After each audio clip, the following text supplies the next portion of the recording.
Good evening. Good evening. Molweni. Ninjani. Thank you very much. It gives me pleasure to see everyone so happy and so excited for this day. And we're just going to allow people to settle down. There's enough space for everyone. Once again, give yourselves a round of applause for making a big one. Right. Without further ado, I'm going to call upon Ms. Lizeka Twanda, the political editor of the Mail and Guardian, to come through. Lizeka.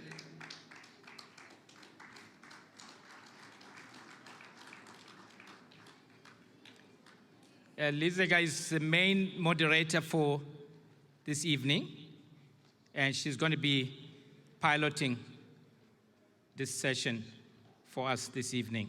Welcome, Lizeka. And then I also want to call upon Ms. Sarah Smith, the economics editor of the Mail and Guardian. She's going to be a co-moderator. Sarah, please come through.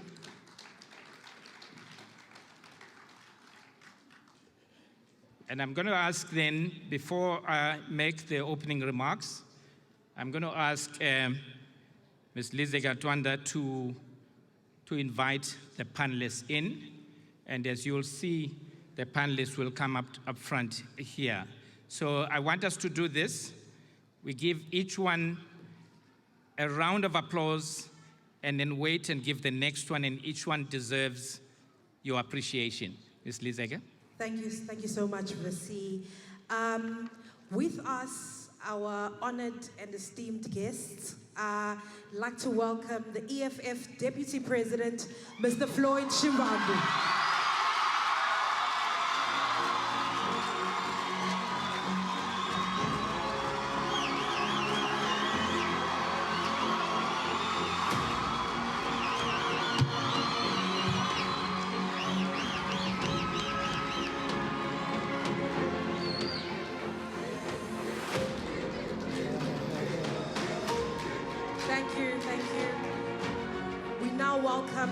SA's Premier Candidate to the Eastern Cape, Mr. Electoral.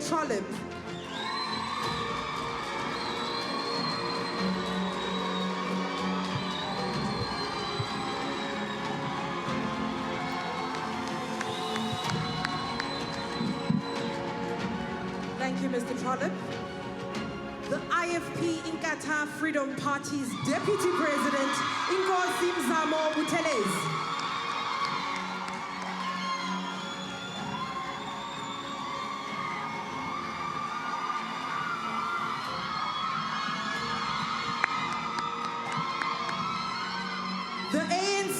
National Executive Committee member, Pat Tau.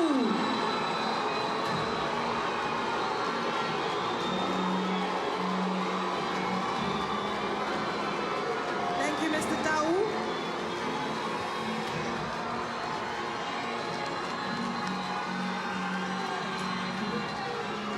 The Democratic Alliance's Chief Whip, Siviwe Khwarube.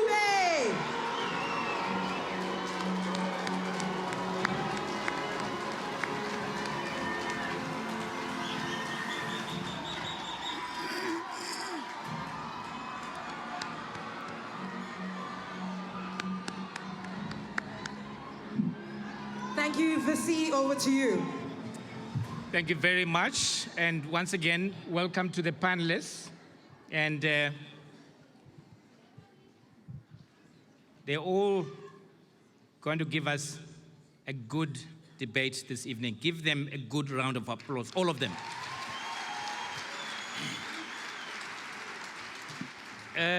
Program Director, first of all, welcome everyone to the University of Fort Hare.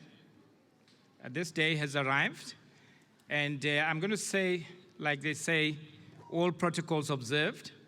There are too many people here to acknowledge. But first, I want to acknowledge the 5 participating political parties, the political parties that have agreed to participate in this debate. I also want to acknowledge in similar vein, the panelists who are going to speak on behalf of these 5 parties. We're going to tell you how we came to these 5, and I'm glad that everyone is excited for this evening. But also I want to acknowledge and thank our partner in organizing this event, the Mail and Guardian. Thank you very much, the Mail and Guardian. We've come a long way. We've sat down many meetings. We've signed an agreement so that we can do this. More than that, we've also signed rules that are going to govern, which the moderators will spell out to you. I'm informed that we have in our midst traditional leaders, ministers, members of parliament, MECs, members of the provincial legislatures in different parts of the country, mayors, other elected public representatives, religious leaders, members of communities, members of the university community. Give them a round of applause, please, those ones. And of course, other partners and stakeholders of the university that we work with on a daily basis. But most importantly, and I think today we're going to look at ourselves differently, and I'm going to appeal that we look at ourselves differently. Because today we're coming here not just as supporters of parties, not just as an audience, but we are voters. We are voters this time. And the panelists are going to address us as voters or prospective voters for those who have not voted before. So once again, I want to welcome all of you, the voters who will come out in your numbers on the 29th of May. And just to say while I'm on that, this hall is a voting station on the 29th. So those who are in the area and all the students of the university will be voting in this hall right here.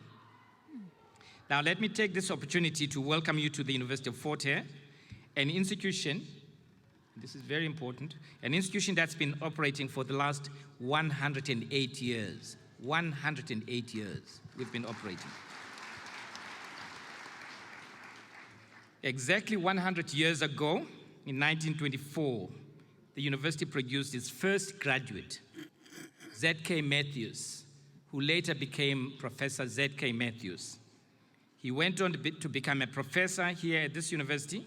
He went on to become a national activist and national leader of the African National Congress. But most significantly, he also went on to become ambassador of the Republic of Botswana at the United Nations in the late 1960s. Now, please, once again, I want to pause at this moment. 100 years of producing professionals and graduates. That is no mean feat for anyone, for any institution. Let's celebrate that moment. We hold Z.K. Matthews up as an example, as an icon, and as a model of what the University of Fort Hare graduate looks like. If you want an example of the graduates produced by this university, look no further than Professor Z.K. Matthews. And that is very important in this context. And I also want that to inform this discussion. I want that part to inform this discussion. If you don't get it, ask the person next to you to explain. The first national elections debate, unbeknown to many, took place in 1994 when Nelson Mandela squared up against F.W. de Klerk in a widely televised debate on the future of the country. The debate, held on the 14th of April, 1994, less than 2 weeks before the historic elections, set the bar in terms of what the public should expect in an election debate and in an election. That debate focused on issues that each party felt were important for the future democracy. I want to underline, it focused on issues. And I suppose by holding this debate here, we're also saying we're not here for a beauty contest. We're here for the issues. We want the issues to come through. Because these voters here, they want to hear. They're not going to vote you because you're wearing the best T-shirt, the best shirt, the best whatever. because your issues resonate with their needs, with their concerns, with their communities, with their families. Since then, we have not seen a similar engagement between main political parties before national elections. What we've tended to see, and those who have been around since, you'll see in 1999, each political leader throwing stones at another across the fence. Never before, since 1994, have they gathered under one roof in one room and spoken and allowed the audience to interrogate and engage them directly. And that means, therefore, as we approach this session, we must approach it with that mindset. Let each one of them, give them a moment, give them a chance to speak, and then interrogate them by raising their question. I believe that there's going to be a roving microphone here. I also, and the moderators will explain to you also, that this event is live streamed. Is live streaming. There's a live stream thing which will be announced. I don't know these things. But against this background, therefore, of engagement and focus on issues, and in view of the momentous challenges that the country faces at the moment, the University of Fort Hare and the Mail and Guardian agreed to host this national debate. And one of our aims is to rekindle the spirit of open and transparent public debate. Open and transparent. Open and transparent. In other words, there are no holy cows. There are no holy cows, it's a public debate. That's how we understand it. So that the voting public can make informed choices. We believe that the debate and the format of this debate allows political leaders to engage directly and real time, and for the public to interrogate them in an open platform such as this one. We, as the University of Fort Hare, have the track record of producing generations of leaders and providing platforms for them to engage in open debates. Those who have been students at this debate could attest to that, to this university, could attest to that. We take pride in the fact that our university has been and continues to be the crucible of democratic ideas and debate, which gave birth to leaders of various political persuasions. I want to underline that again. We trained and gave birth to leaders of all political persuasions in the country, all. The Mail and Guardian was a natural choice for us to partner with in organizing and hosting this debate. From the years of its early predecessor, the Weekly Mail, the newspaper has been a torchbearer of press freedom and press independence, and that provides quality news without fear, favor, or prejudice. We're very proud to be hosting this event together with them. Before I sit down, I want to assure the panelists, and now I'm being very serious, we want to assure the panelists, because our students and our staff know this, that you are very safe at Fort Hare. You are very safe at Fort Hare. Yeah. Are you sure? I saw outside kind of a larger than usual small battalion of police officers. Generally, we do without a single police officer on campus. And I'm saying this deliberately because there's a lot of that's been going out in the media, that's been going out on television and in the newspapers. You know, when we invite someone, they phone, they say, is Fort Hare safe? Is Alice safe? And for goodness sake, we live here in Alice. We work here in Alice. We are safe. And Deputy Minister Tau, we are very safe. But I also want to say that, and I want to underline this too, that it should never be.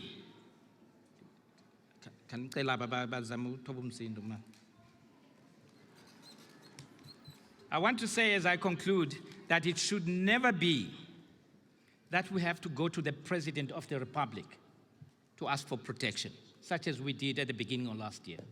It should never be. We should feel free, we should feel protected. It should never be that 3 ministers are dispatched to come here. It should never be that a national SAPS task team is dispatched here. And I would like, therefore, for you as a university, we are also a juristic person. We deserve protection. We deserve safety. We deserve all the freedoms. Finally, as I sit down, I want to ask you, each one of you, to answer this question at some point, and the moderators will see to this. Thank you. How do you plan to fix education in South Africa?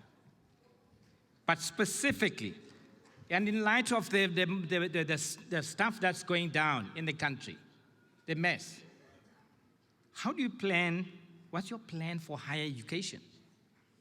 What is your plan for higher education? The majority or the large number of the people here are students. There's a mess now about funding and disbursement of funding. How do you plan to fix that? I'm saying this because this morning, as I close my file, this morning, I was called because the SRC was anxious that NSFAS allowances had not been paid as of this morning. But NSFAS only contacted us on the weekend, asking us to pay allowances on the weekend. And so we expected to pull out some magic from the bag and pay. How do you plan to fix higher education? Thank you very much, and good luck to all the panelists. Thank you so much, Visi. Visi, hey, you butchered my name. My name is Lizeka Tandwa. I am the political editor at the Mail and Guardian. Now, before we get things started, I feel, and the VC has already alluded to it, we need the rules. We need the rules of engagement. And my colleague, Sarah Smith, will paint the rules for everyone, not just the panelists, but the audience as well. If we could please pay attention to this moment. Good evening, everyone. Tonight I have been tasked with running through tonight's rules. We will start with some opening remarks from each of our panelists, who will have 2 minutes to address the audience. We will then move on to questions, which will be randomly drawn from a bowl and directed to one panelist. Said panelist will have 3 minutes to respond. Thereafter, each of the remaining panelists will have 90 seconds to rebut. After the debate, we will open the questions to the audience. That means you will have a chance to come up and ask a question to one of the panelists. I want people to remember that time limits will be enforced. And more importantly, panelists are reminded to avoid interrupting each other. We're here in the spirit of open and fair debate. And then also a reminder to our audience to listen and engage openly to views that you may oppose. And please afford this venue the esteem that it definitely deserves. And with that, I'll move on to my colleague, Lizeka. Thank you so much, Sarah. For those who are not here, you are more than welcome to go to the Mail and Guardian's website or its YouTube pages for the live streaming of this event. But let's get things going, Sarah. Each and every panelist has got 2 minutes to give their opening remarks. And should we start with Mr. Floyd Shivambu? But thank you very much. No, thank you very much to the moderators of this debate, and I want to greet the Student Representative Council, which is led by the EFF Students Command here in the District of Fort Portal. It's part of the more than 90% Students Representative Councils in South Africa, which are led by the Student Command, but also want to, of course, pay tribute to University of Fort Hare, which has got the most outstanding alumni. want to specifically outline and mention Robert Mangaliso Sobukwe, Chris Hani, and Gavin Mbeki. Those are the people who got proper degrees from this university. They never went to a counter and they never required service of a cashier to get a degree. And thanks, Professor Buhlungu, for protecting this institution, because it's one of the most important things. We must never allow a situation where anyone purchases degrees from this institution, like the premier of this province tried to do. Now, the main focus of the EFF manifesto is one, on land, because our people are landless, is jobs, is stopping load shedding. But more importantly, is the ability to dynamically utilize South Africa's fiscal resources, like the budget, to drive industrial expansion and economic development and infrastructure in a way that is going to create millions of jobs for our people. But at the center of that, will be building state capacity such that the state is able to perform its own functions and not be a contracting and tendering state, because thus far, a tendering state has led to high levels of corruption, but also even political killings, including the one that occurred in this university. So that is the agenda that the Economic Freedom Fighters is up to in terms of what we stand for. And we are ready to take over the government of South Africa to give it the meaning that it requires. Thank you, very much.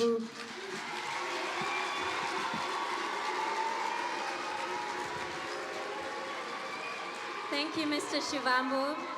As the economics editor of the Mail and Guardian, I'm very interested to hear what possible future finance minister has to say tonight. It's not just possible, it's going to be. Hey.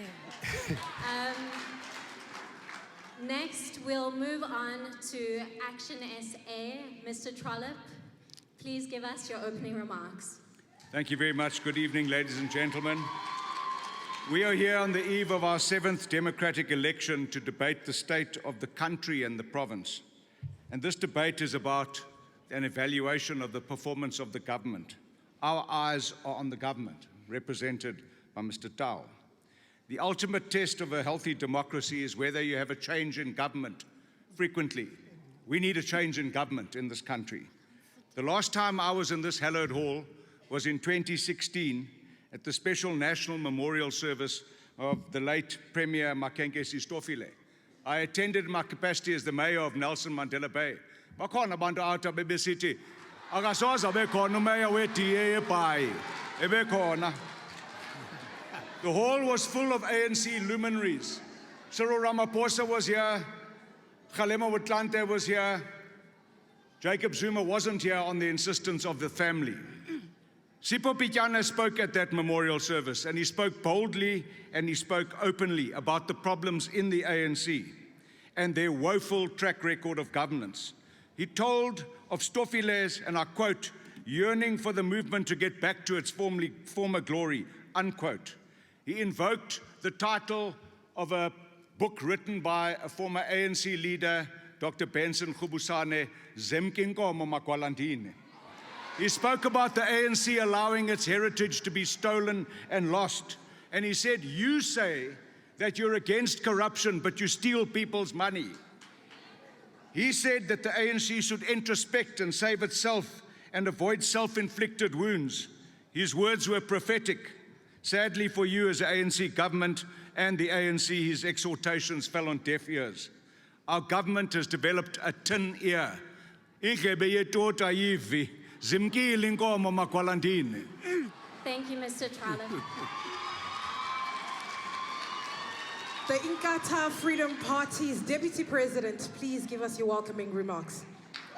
Thank you very much. And good evening to you all.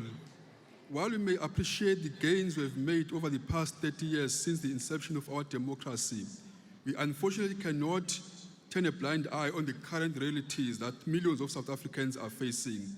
The coming elections provide a moment of great significance for all of us. It's a chance to reverse the damage done over the past years. The fabric of our society is strained by the weight of poverty, hunger, and inequalities. And this has hedged the deep divide between those who have and those who have not. Our people's dignity is under assault as necessities like clean water and sanitation remains out of reach for too many. The infrastructure that should be the backbone of our society is crumbling, a testament to the service delivery failures plague our communities. We are confronted by the scourge of crime, gender-based violence. Our women and young girls walk in the shadow of fear, a damning indictment to our collective failure to protect the most vulnerable in our society. These are not challenges I'm mentioning. It serves as a clarion call for all South Africans to no longer accept the status quo, but to go out and vote. The IFP stands ready to lead this country, and we stand ready to serve you. We are not just asking for your vote, but we ask you to join the cause, to fight for South Africa where everyone can succeed, no matter where it comes from. A South Africa where safety, education, health are not just for the wealthy, but for everyone else. This is not about politics. It's about taking back our country. It's about making sure that our children and their children inherit a country that is better than what it is today. So trust us to save you. Thank you so much. The African National Congress's Mr. Parkstow, please.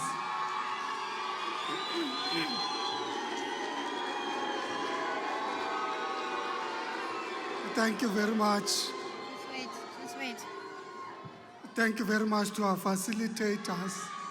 The agenda of the African National Congress has been about fundamental socio-economic transformation and remains about fundamental socio-economic transformation.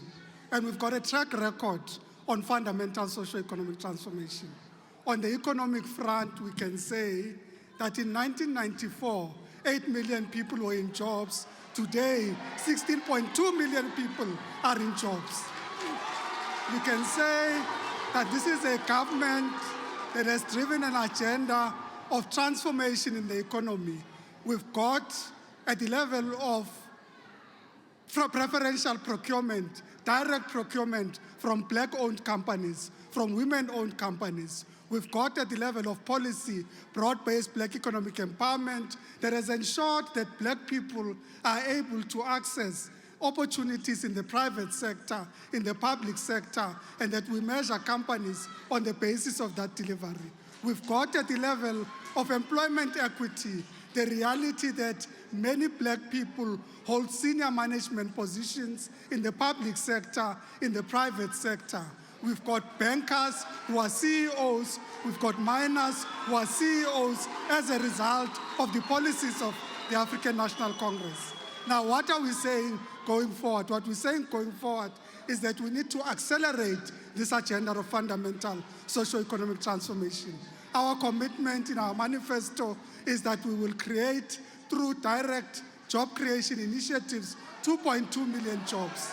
We have said that as the ANC, we will focus on industrialization and reindustrialization.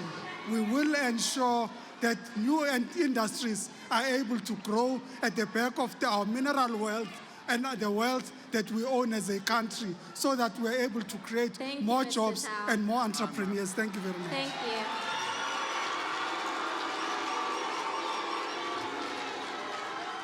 Thank you, Mr. Tao. And the audience, please, you're reminded to respect our panelists as they give their remarks. With that, we can move on to DA Chief with Siviwe Kgabube. It's Siviwe Kgabube.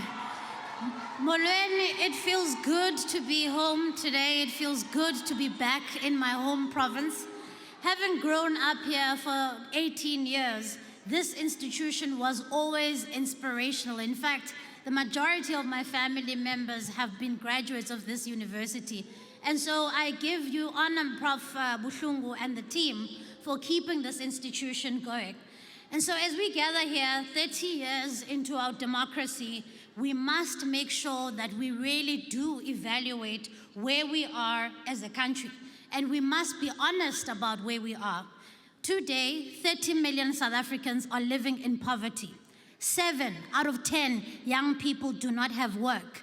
In fact, the hunger and the unemployment crisis is so dire in the Eastern Cape that half of this province does not work. Abantu abatsha bahlala ezindlini komawabo befumbathe izidanga bengakwazi ufumana imisebenzi. And millions of children in this province are dying of starvation. And so we need change, and we need change urgently. The ANC has had its run. It's about time that we show up in our numbers and vote out a government that does not care. And so the choice is simple. The choice is simple in this election. We can either continue voting for a government that has failed and will continue to fail us, or we can vote for a government that will pull people out of poverty, that will put young people into work, that will keep our communities safe, that will keep the lights on, that will keep your taps running of water, that will cut the kind of corruption that is seeing, the kind of cutting of funding that you are experiencing with NSFAS. And that organization is not only represented here, but it's represented in all 9 parts of the country, and that's the Democratic Alliance. Thank you so much. Thank you. I think since the host has posed a question about higher learning institutions, the host of and our VC, the Vice Chancellor of this esteemed university, did ask, how do you plan to resolve the funding crisis at higher learning institutions? We will get to that ball, but I think that this question is a very important one, given that we are at a higher learning institution with 90% of the learners dependent on NSFAS. So, Mr. Floyd Shivambu, perhaps you could start. We'll give you 3 minutes to respond to that question. Look, the question of higher education funding has to be located within the broader framework of expanding the fiscal capacity of the state, the money which government collects in order to provide basic services for all. So to increase the allocation that you give to higher education, it means that you must increase the revenue that you collect from the economy, from society, so that it's far much bigger to allocate much more adequately. And we have made several illustrations that the revenue collection in South Africa has not been significantly increasing because the economy in the past 12 years has grown at average 0.8%, which is no growth at all, because when you count that against population growth, it is drowned into permanent insignificance. So what has to be purposefully done, one is to grow the economy so that the revenue base is expanded. 2, you need to optimally collect the revenue from particularly the extractive industries, because majority of the companies that are playing roles in the mining sector are not paying taxes in South Africa. They always bloat their expenses so that they can avoid taxes. Then we need to then optimally collect the revenue, but also there is sensible interest from prescribed assets. Like the government employees pension fund has got upward of 2 trillion rands, which is being invested in the listed stocks. And if we can have a discussion, it is sensible, particularly for the children of public representatives and public servants, to be financed through prescribed assets that can come from the government employees pension fund, to have quality education for everyone. And that is what we have to do to expand the pie as to what should happen. But at the center of what should happen with higher education, by the way, Prof, is the quantitative and qualitative expansion of the post-secondary education and training space.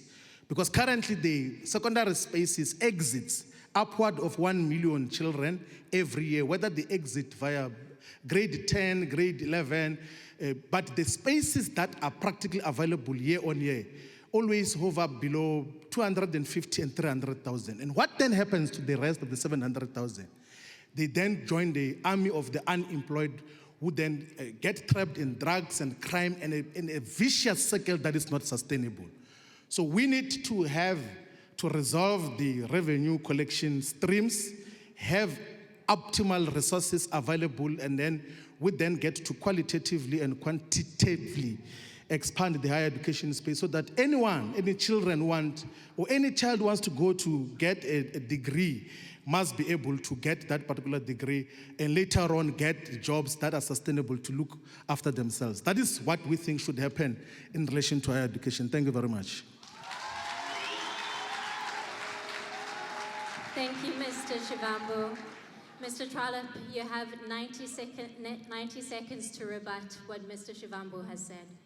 I'm not here to rebut what he had to say. I want to talk about the government failure in education. Our education system fails because we've had 2 ministers for basic education and tertiary education in their offices for 15 years. Our grade 10 learners cannot read with understanding, and we have got students that have not got funding for food and accommodation, and NSFAS lost 7 billion rand. Imali lahleki iyatyiwa. And imali ityiwe. We need to fix early childhood development to prepare children to be ready for school, and we need to help schools and management of schools to deal with discipline and to teach people and have resources. If we don't do that, nobody is going to pass at tertiary education. We also need a vocational stream from grade 10 so that we don't have graduates sitting at home with their parents that have sacrificed everything to educate them to get a degree that is worthless. We need a realignment with the global skills requirement. We need curriculum change, but more importantly, we need leaders in education that will inspire the next generation to learn. And we must stop referring to people as clever blacks when they ask difficult questions. We want everybody to be clever, black and white. Thank you. Dr. Buthelezi, take it away, 90 seconds. Thank you very much. I think as the IFP, we are very clear as to where the problem lies. First and foremost, we are going to make sure that we allow people to do what they are best at, meaning removing political interference from institutions of higher learning. Secondly, we are going to make sure that all the monies that's supposed to go to students are actually transferred to universities and institutions of higher learning for easy access and accountability. And thirdly, we are going to close all the leakages that are within the system in a form of corruption, fruitless and wasteful expenditure, and reprioritize those monies to institutions of higher learning and many more like that. Also, we are going to make sure that we align government department. In this case, the Department of Social Development must be aligned with Institutes of Higher Learning so that a child that has been a beneficiary of a grant from a high school has not to apply for NSFAS when it enters into Institute of Higher Learning, because already that child has been dependent from the state the whole of his or her life. Thank you so much. Now from the ANC. Well, firstly, our starting point is about access. Ensuring that people who would not have had access to higher education gain access to higher education. And that is about ensuring that the poor are able to access NSFAS as a means through which they are able to get educated, they are able to get accommodation, and they are able to get a subsidy to enable them to access higher education. Secondly, it is about the missing middle, creating opportunities for the missing middle to get blended financing so that they also can access higher education. And in relation to the higher education sector itself, the issue is about expanding our higher education system. We have just built 2 new universities and are in the process of initiating other new universities. We're expanding the TVET sector with a particular focus on ensuring that we build the skills that our economy needs and that our people are able to access higher education even through TVET colleges as they expand and as they create the necessary skills to grow the economy. And it is also about ensuring specialized skills in the education of the economy of the future so that we give access to higher education that enables learners to gain the skills to participate in the economy of the future and to help grow this country into its future. Thank you very much. Thank you, sir. Ms. Mahube, please take it away. The first thing we ought to do is to fire Minister Blade Nzimande. That's the very first thing. We need to fire Minister Blade Nzimande, and then we need to fire the ANC at the polls on the 29th of May. It is the first way This is the only way we are going to begin to reform the way in which higher education is done. The second thing we need to do is we need to clean out the rot at institutions such as NSFAS. The minister, the deputy minister, Mr. Tao, he was talking about how the ANC's vision has been about looking after the poor. You are not looking after the poor when abantwana belamba ezikolweni, when they're not getting their allowances. You are not looking after the poor when abantu belala ezikolweni besiya beyofunda belambile. That is a lie and you know it. And the problem is that it starts in your organization because you guys don't care about accountability. You don't care about cleaning out the rot when you see it. And so my urge here is that we need to make sure that we look at institutions such as NSFAS. How do we decentralize the institution so that it is closer to learners, it is closer to students, that it is accessible to them at their universities? We're not going to be able to have any of these interventions unless we fire the government that has brought us this crisis in the first place. Thank you for that. The audience is reminded to refrain from booing our panelists. We will now move on to draw a question for Mr. Trollip.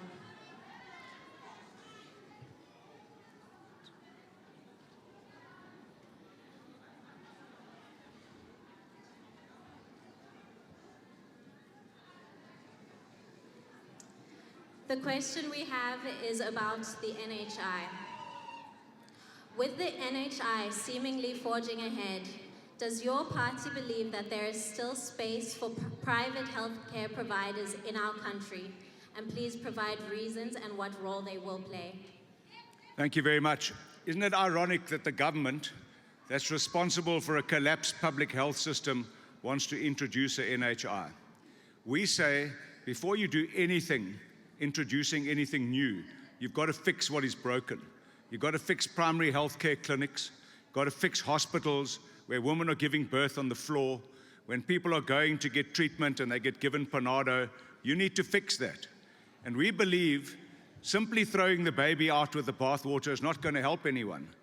That's why Herman Mashaba, when he appointed a team called Team Fix South Africa of competent, capable people, not politicians, people who have come out of the private sector with experience and expertise, he appointed Dr. Kgosi Letlape. Kgosi Letlape was the first professional ophthalmologist in this country.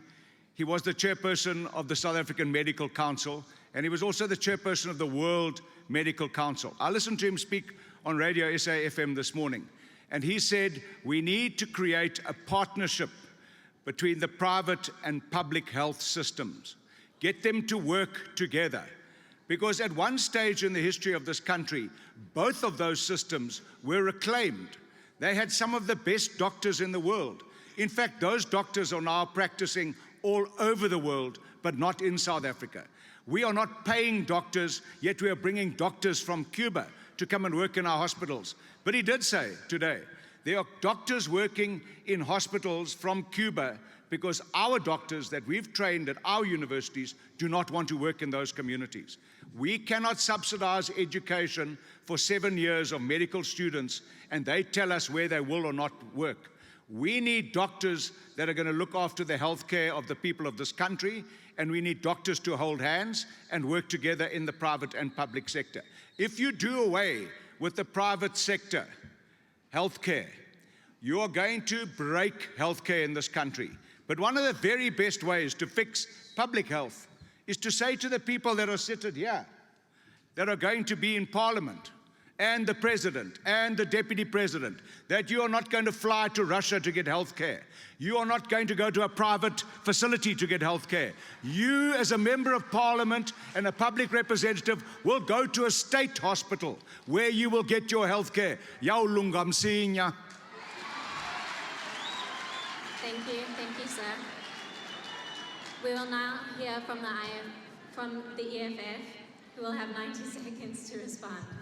Thank you very much. You know, talking about Cuba, the EFF is of a firm belief that we should model South Africa's healthcare system alongside Cuba's healthcare system, where the primary and most basic instrument for primary healthcare is a polyclinic. then followed by clinics, which would be alongside the wards as demarcated in South Africa today. Then you can have the primary hospitals, then tertiary hospitals. But we should then purposefully pursue a preventive measure. So if we were to look briefly into the numbers of Cuba, which are easy to summarize, is that Cuba doesn't have the socio-economic development levels that qualifies it to have infant mortality rate, which is lower than the US, than Japan, than the most industrialized nations. Even the life expectancy in Cuba is far upward the most developed nations because they contain diseases before they escalate into the tertiary hospitals for hospitalization. South Africa doesn't have a healthcare system.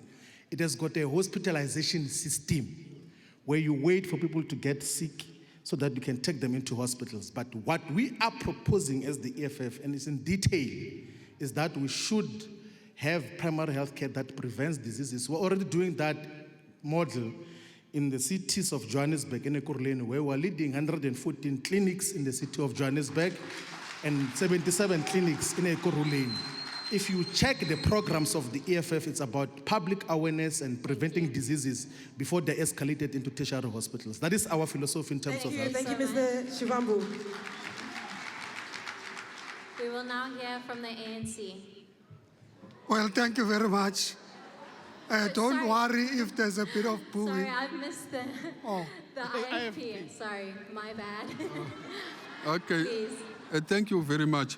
I think the IFP, first and foremost, we support the universal health access for everybody. That's a given. But we still believe that private sector still has a room to play because you cannot deny any South Africans his or her right to choose as to where he wants to be cured. But what needs to happen is that you need a government that will actually sort the problems that are facing the healthcare institutions, the issue of infrastructure, the issue of staffing, and the issue of access. We know that many people can't have access to healthcare facilities because they are very far. Government is not actually having a clear plan as to how he make those facilities closer to people. So what needs to happen is that you take them to where people are, make sure that you improve on the infrastructure, because what is happening today, the hospitals that were known to be the places where people are cured, people are asking for pass outs because they have become places for wait and die. So if therefore you say shut down the private sector because of that, where these people are going to go? Improve the services, improve the infrastructure, and make sure that we've got qualified nurses and which are taken care of and are paying handsomely so they are able to commit into the public service. Thank you. Thank you, Mr. Buthelezi, and apologies again. Mr. Tao, sorry, your turn now. Thank you. Thank you very much. I was saying, don't worry about the booing. It's sometimes a means through which people are afraid of the message that's being spoken. The National Health Insurance is about universal access to health. It is about universal access to life. Because in reality, your ability to live should not be inhibited by your socioeconomic status. It should be that even if you are poor, you're able to access health, you're able to get a doctor, you're able to get decent treatment, and that's what the National Health Insurance System is about. What people are not saying is that, in fact, we have two systems of health in the country. We've got a public health system that's under strain with public investment. We've got a private system that's essentially about those who can afford, those who've got private health insurance. But what they are not admitting is that even as you have private health insurance, you get a rebate on your taxes. So the state subsidizes your access to the private health system. Why should it only be left to those that can afford to access those health systems? It must be that everybody in this country who needs to live a better life can be able to access health across the board through the NHI. And as we seek to implement the National Health Insurance, we understand that there will be resistance because some would want to protect the little that is there, but we are about the majority of the people of this country. Thank you very much. Thank you so much. And now from the DA. Universal healthcare is something that South Africa should certainly strive for, and that's what the DA believes in. But there are a couple of myths that I would like to bust that the Deputy Minister here is spewing. Number one, South Africa has a two-tier system, of course. That's the one thing. However, Poor South Africans in this country have been subjected to a broken healthcare system for decades. In fact, not so long ago, we had a former minister, Dr. Zweli Mkhize, who came here to launch Ikiriva, saying to people that he's going to be delivering these to Ezlalin. And yet, after that, we found out that Baike Imali of millions that was meant to go to people during a COVID-19 crisis. And we're wanting to start another SOE for healthcare, and you think that Sizotemba, we're not going to do that. What the DA would do in government is, one, revolutionize the way in which primary health care is done.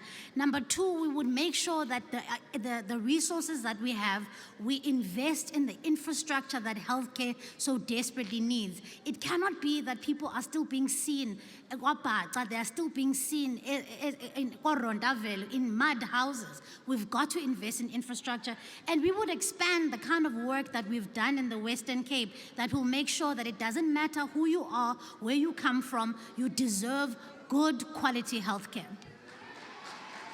Thank you so much, Siviwe. Nkosi Buthelezi, ndizawuqala ngawe ngoku. I will dig into this fishbowl and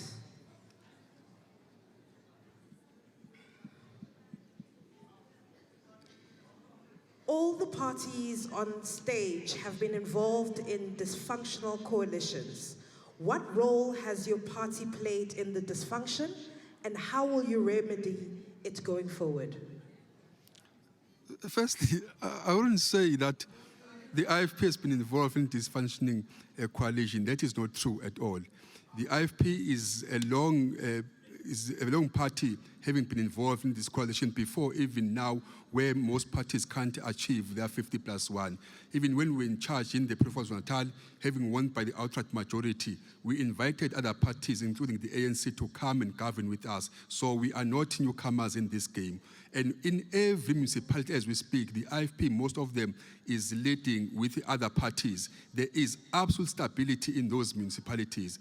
But what needs to happen, because we know for a fact that you've got some parties who are into this coalition, not for the good cause, but for personal gains as the individual parties. You need to eliminate those parties. Make sure that if you form such coalitions, you are forming with like-minded parties who are into this to deliver services, and make sure that you do not allow this kind of kingmaker, because some parties will come this morning having agreed that we are going to govern the government. Then the next morning they come and they say, this is what we demand, failing which we pull off. There must be a clear legislation that will fix every party that gets into such an arrangement for the rest of the term, so that even those unscrupulous parties who want to embezzle money through these coalitions are not given a chance to do so. Once they get into such coalitions, they are fixed for the rest of the term. Everyone to come and vote and make sure that there is service delivery is their own baby to carry, but it can't undermine issues of service delivery. And in every coalition that involves the IFP, there is stability. You go to Joburg, when the IFP was part of that setup, there was stability. Immediately the IFP was out, everything collapsed. So the IFP is the voice of reason, the part that can be trusted in in all these coalitions that are to be formed. It can't survive without the IFP being there. Thank you so much, Nkosi Buthelezi. I'm going to come to you, Mr. Parkstall. Coalitions. You've been involved in them. Have they been dysfunctional? And what has been your role in the dysfunction? Well, let me start with a point that raised by Nkosi Buthelezi, the coalition in Johannesburg. The reality is that under the leadership of the Democratic Alliance, with all the parties underwritten by the EFF, because the EFF have admitted that they used to instruct Herman Mashaba what to do in Johannesburg, literally collapsed that municipality. And that reality can be proven. Because if you look at the annual financial statements of 2016, they would indicate a municipality that was cash flush, that had a strong balance sheet, that was investing in infrastructure and in its people. In a matter of 2 years, that municipality was broke, dysfunctional, with the IFP, while Action SA was leading, now that Mashaba was leading that coalition under the TA. So the reality is that coalitions have not worked.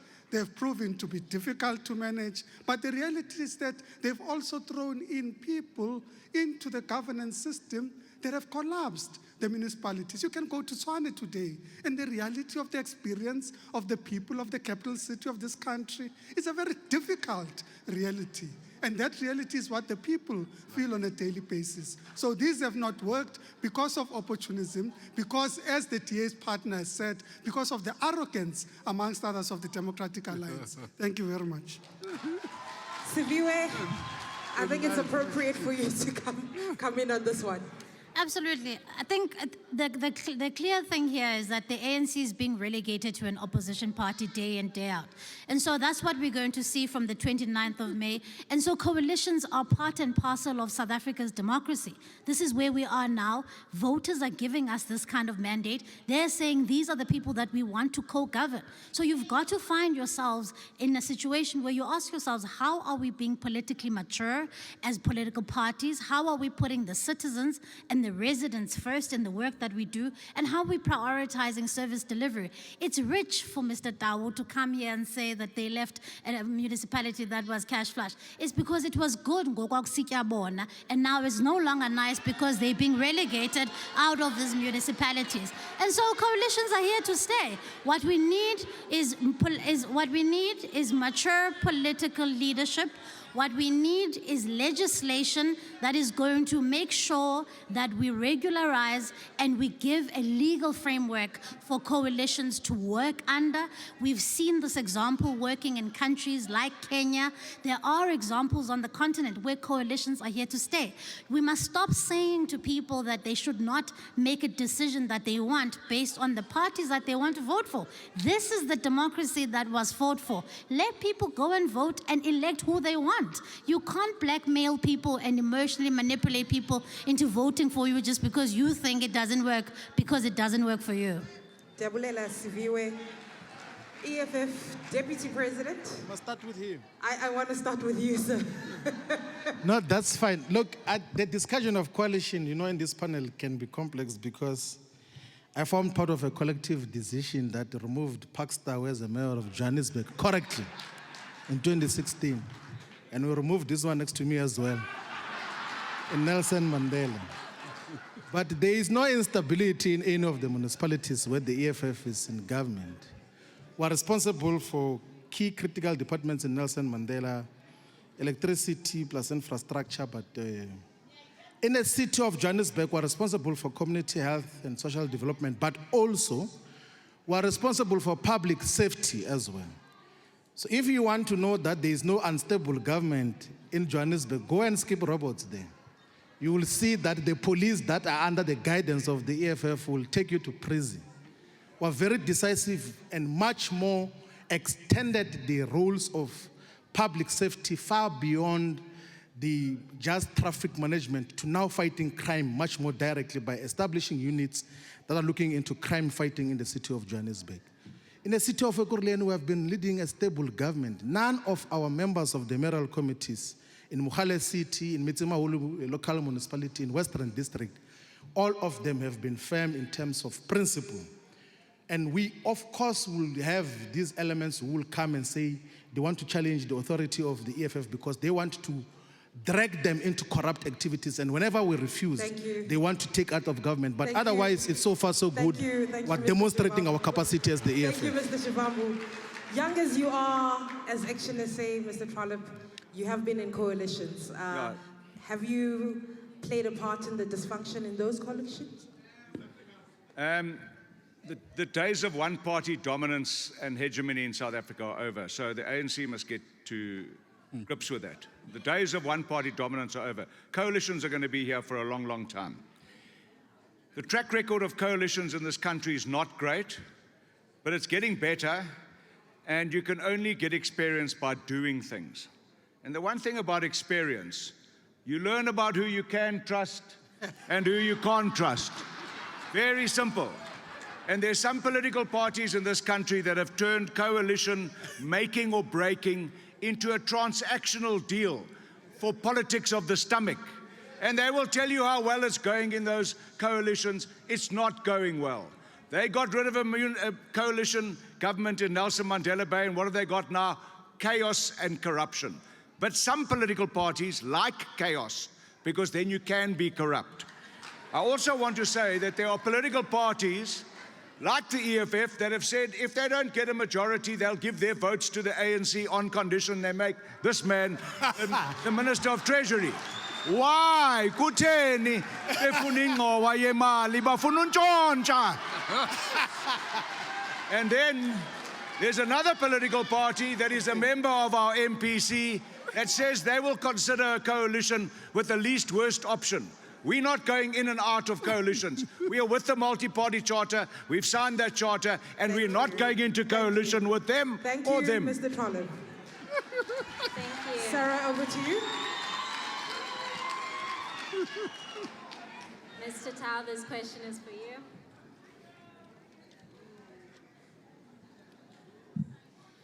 Today we have a climate-related question. We realized that many climate-related issues were not reflected in some of the manifestos. I wanted to ask, is your party ready to take on mining houses for the pollution they have caused? Well, firstly, I don't think that we should look at the private sector as adversaries. I think that we should look at them as partners in creating jobs and in growing the economy of this country. Now, are we prepared to take on the mining houses? We certainly have regulatory mechanisms that take on the mining houses, that ensure that the polluter is held accountable, that they're able to pay for their pollution, and that they are able to support those communities that have been affected by their pollution.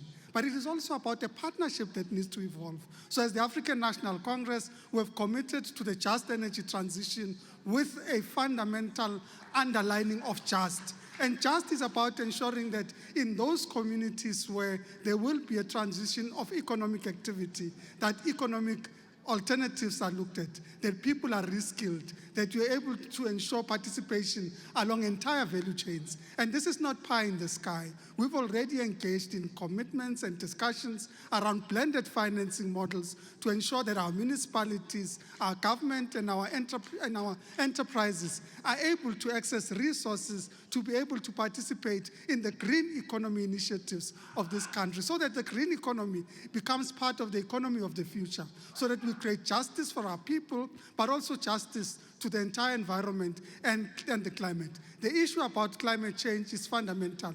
We are experiencing the reality of climate change on a regular basis. Flooding in KZN in the past week is the reality of that. Flooding in parts of the Eastern Cape every December is the reality of climate change. How do we ensure that the municipality in Port St. John's is able to address the impact of climate change? And that is through investment in infrastructure. So when we're talking about just transition, investing, it's also about investing in infrastructure for adaptation, so that you're able to attenuate the water, you're able to stop it from having the impact that it has, and you're able to develop the partnerships with business and the private sector to deal with the implications of climate change and what that means for us. Now, coming back to your point that said, are we prepared to hold the private sector accountable? But not only are we prepared to hold the private sector accountable, we're prepared to hold the public sector accountable for their deeds, their conduct, change policy and programs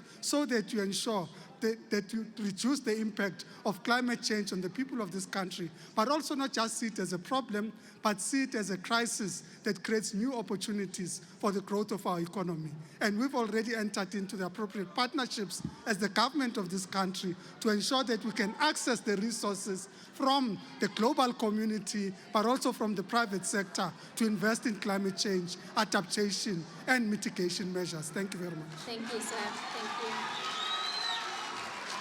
We'll now move on to the DA. Thank you very much. I think there are some industries in South Africa, like mining, which must be cultivated in order for these industries to create jobs. And I, probably for the one and the only time this evening, I will agree with Mr. Tao that we need to find partnership between the public sector and the private sector, because it is only in that partnership that you can harness jobs. But this does not mean that you can essentially negate the kind of pollution or deposits that companies are making. Companies must operate within a framework where they know that they need to be able to abide by the rules. But I do want to get onto the issue of just energy transition. We are on our way, and we've got these plans and this just energy transition plan that is in place. My desire and my party's desire is simply this, that the Just Energy Transition Plan should not be an opportunity for the cadres of the ANC to loot.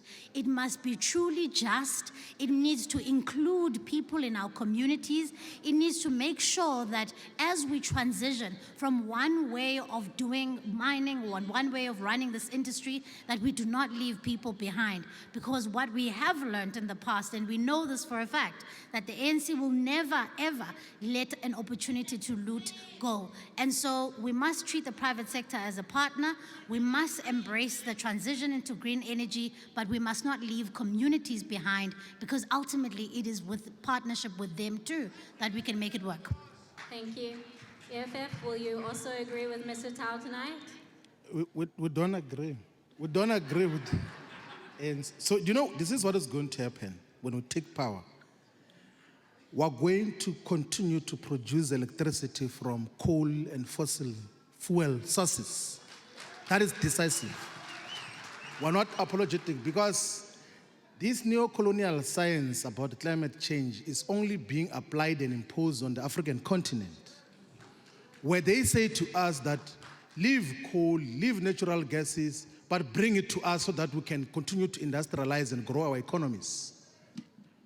If we're going to stop coal, it must be stopped from being exported as well. Why is it that the coal is only stopped when it's supposed to give us electricity, which in a modern industrial world is essential for basic livelihoods? We are going to investigate and implement the clean coal technologies which the Chinese government is working on for majority of their new power stations now. But coal will continue to be the primary source of energy in South Africa, so that we've got dependable supply of electricity, 1. 2, we're going to convert the liquefied natural gases into electricity, so that we electrify not only South Africa, but the entire subcontinent. We need electricity in the entire continent, and we have to optimally utilize all our natural resources to give electricity for our people, because we can't have sustainable livelihoods without the optimal usage of our natural resources. We'll continue to do so. We're not going to be misled by imperialists anyway. We'll never do that. Thank you so much. Action essay? There's no doubt that mining houses are responsible for pollution. Just go to Mpumalanga and you'll see that it's black. It's black from the air or from the ground. Water's black, maize is black, everything's black. There is pollution. But here's the problem. We've got legislation to deal with polluters. We've got the mining charter that's very clear about what your responsibilities are as a mining operation. The problem is that we have a government that is notoriously bad at applying the law and enforcing the law. And we know why. Because you've got to start with yourself if you've got to enforce the law. So most of the top leaders in the ANC are all involved in mining. They've all got their fingers in mining. They all got vested interests. They don't want to clean up the mess that they're making, because it costs money to clean up the mess that you make when you pollute the countryside. They're also responsible, and I agree with Mr. Shavambu, they're also responsible for exporting the best coal in this country. And they expect to run our coal-fired power stations with poor-grade coal. And there's such a racket going on there that most of the coal is just rocks anyway, and they break our Eskom furnaces. So what we're saying is the ANC is notoriously bad at burning diesel. They're burning diesel now to keep the lights on. Eskom is the greatest threat to pollution in this country. They're the biggest polluters. They are inept, they're corrupt, and we need to break the Eskom monopoly, and we need to sort out the wastewater crisis in this country due to pollution. Our water is polluted. Thanks. Lastly, the IFP. Thank you very much. I think the issue of accountability is not a question at all. The IFP will ensure that there is accountability, but more than that, consequence management. What we are seeing today happening is the failure of the ANC, who are unable to enforce whatever piece of legislation that is there to protect the most vulnerable. In fact, what is happening is that when those that are charged to actually enforce this legislation, they accept bribes from those companies and then let everything go because they are so much corrupt. So the IFP will make sure that we enforce this legislation and make sure that all those companies that are responsible are paying the price for that. But as the IFP, we are going to continue using coal as our resource because we've got that in plenty, so we cannot abandon that because even this, what we call the just transition, how can it be a just transition if it's actually at the expense of the most of the poor? How can we call this transition that we are all talking about if it's going to actually cost our people the jobs that they are having? So the IFP is saying we've got modern technology, we must continue to use coal and use those modern technologies to deal with the issues of emissions. Thank you so much. I will now turn to my colleague Lizeka. Thank you, Sarah. Let me just... I believe it's your turn, Siviwe.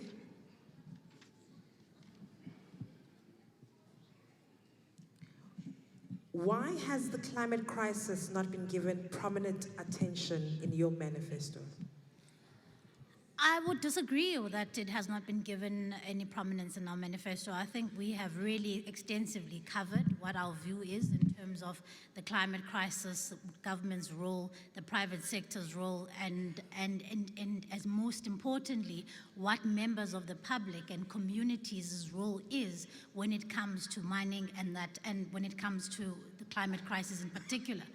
As we have heard and as we have seen across South Africa, we're starting to see the results of the climate crisis present itself across the country. We are seeing the kind of things, the kind of floods we're seeing in KwaZulu-Natal, we've seen in this province. And so it says to us that as a country, we've arrived at a place where the climate crisis cannot just only be a nice to have conversations around dinner tables. It is now something that is important. It is now something that needs to feature prominently in government's agenda.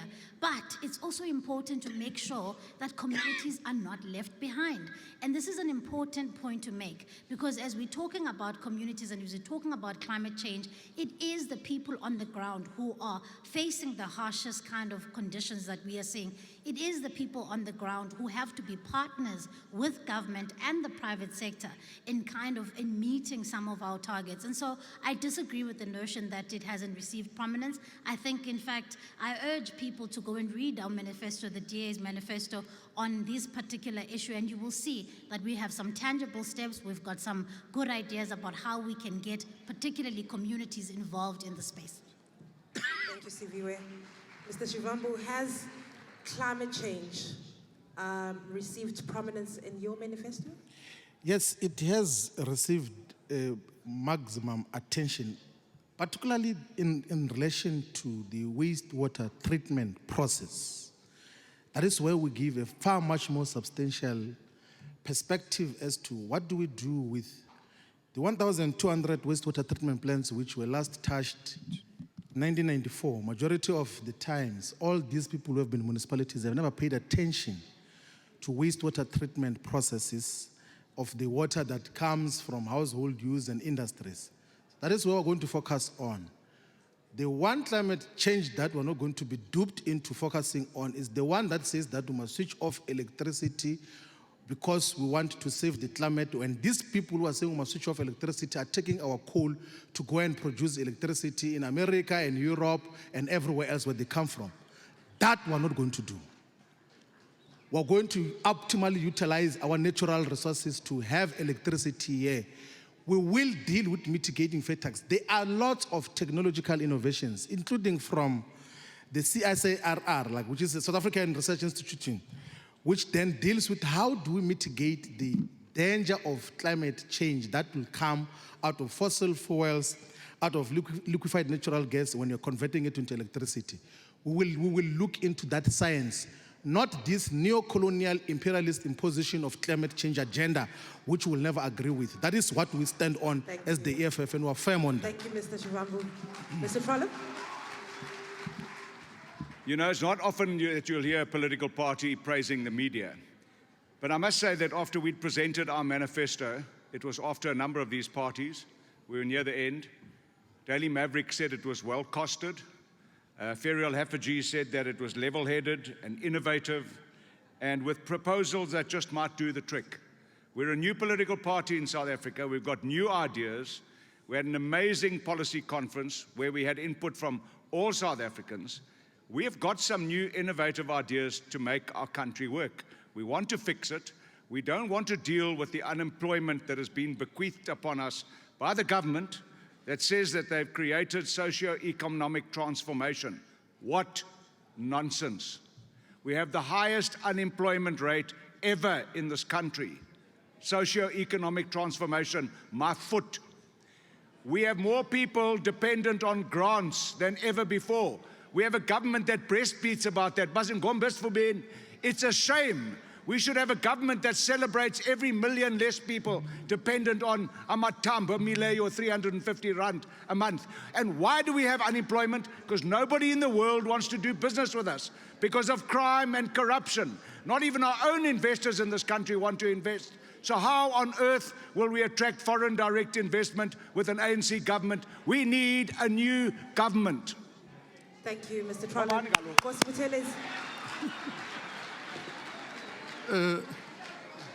I think as the IFP, we speak a lot about issues of environment, and our founder, Prince Mangosu Buthelezi, was an environmentalist himself, and myself seated here, I'm also an environmentalist.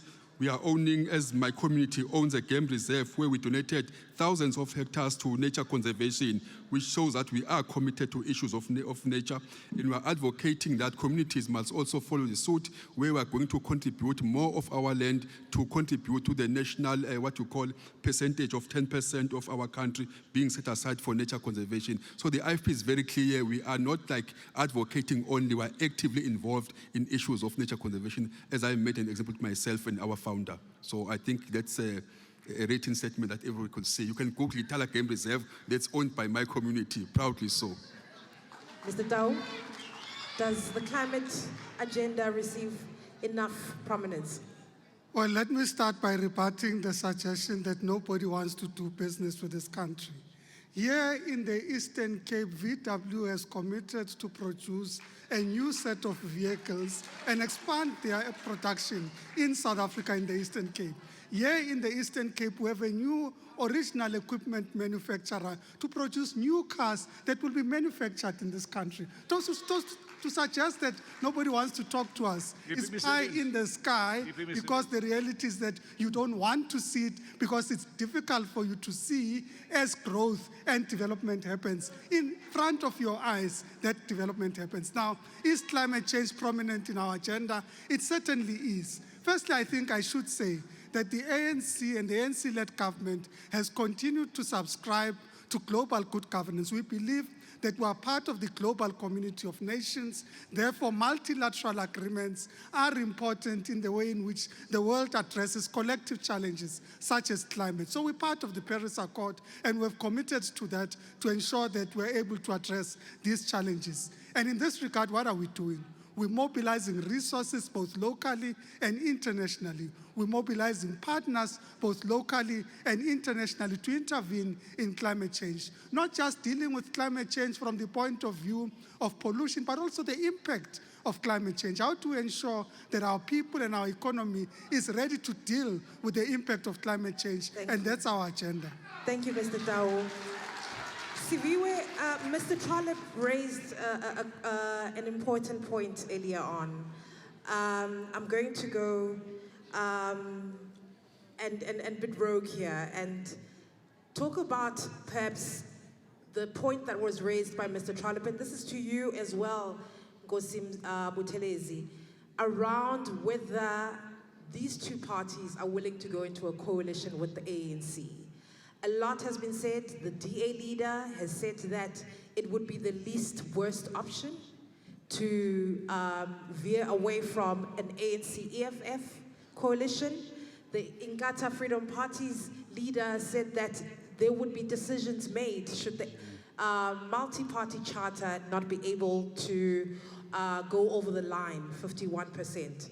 Now, I want to ask you both to elaborate whether the DA and the IFP are willing to go into a coalition with the ANC. And to the ANC, Action SA, and EFF, if you could possibly talk to whether you are willing to go into a government of national unity, and what would that look like? Thank you very much, Lizega. First of all, I think I want to state up front that the Democratic Alliance is not interested in resuscitating the ANC from its deathbed. That's the first and foremost thing. And the second thing is that there is intention behind having formed what we call a multi-party charter, which is a combination of political parties that are sharing values, that are sharing goals for what would be their goals and priorities in government. The reason why we did that, the reason why it was important to get together before even an election, is because it was to make sure that we iron out the issues that we don't agree on, to iron out the issues that we can agree on, but also that we iron out what would be governance priorities should the MPC get into government. There would be nothing worse, Lizeka, for us to be able to take the MPC, the multi-party charter, opposition-led government, over the 50% line and get into government and not be able to change the lives of South Africans. We need to hit the ground running immediately as soon as we vote the ANC out of power. And so that is our primary goal right now. We are focused on growing our share of the vote. We are focused on forming coalition governments with our multi-party partners. And that's what we're going to focus on. And between now and election day, we are not interested in having conversations about how do we resuscitate a dying organization that's being relegated to the edges of, obscurity. Dr. Buthelezi, what do you say to this question? Yeah, I think you just mentioned that our president alluded to this fact. As the IFP, we are part of the multi-party charter. But if we don't actually get 50+1 as the multi-party charter, Inkatha is open to any political party, including the ANC, including the EFF, all other parties. That will be determined after, but our first goal is to get into government with our partners in the charter, because we are of the view that the ANC with the majority is different from this arrogant ANC because of their outright.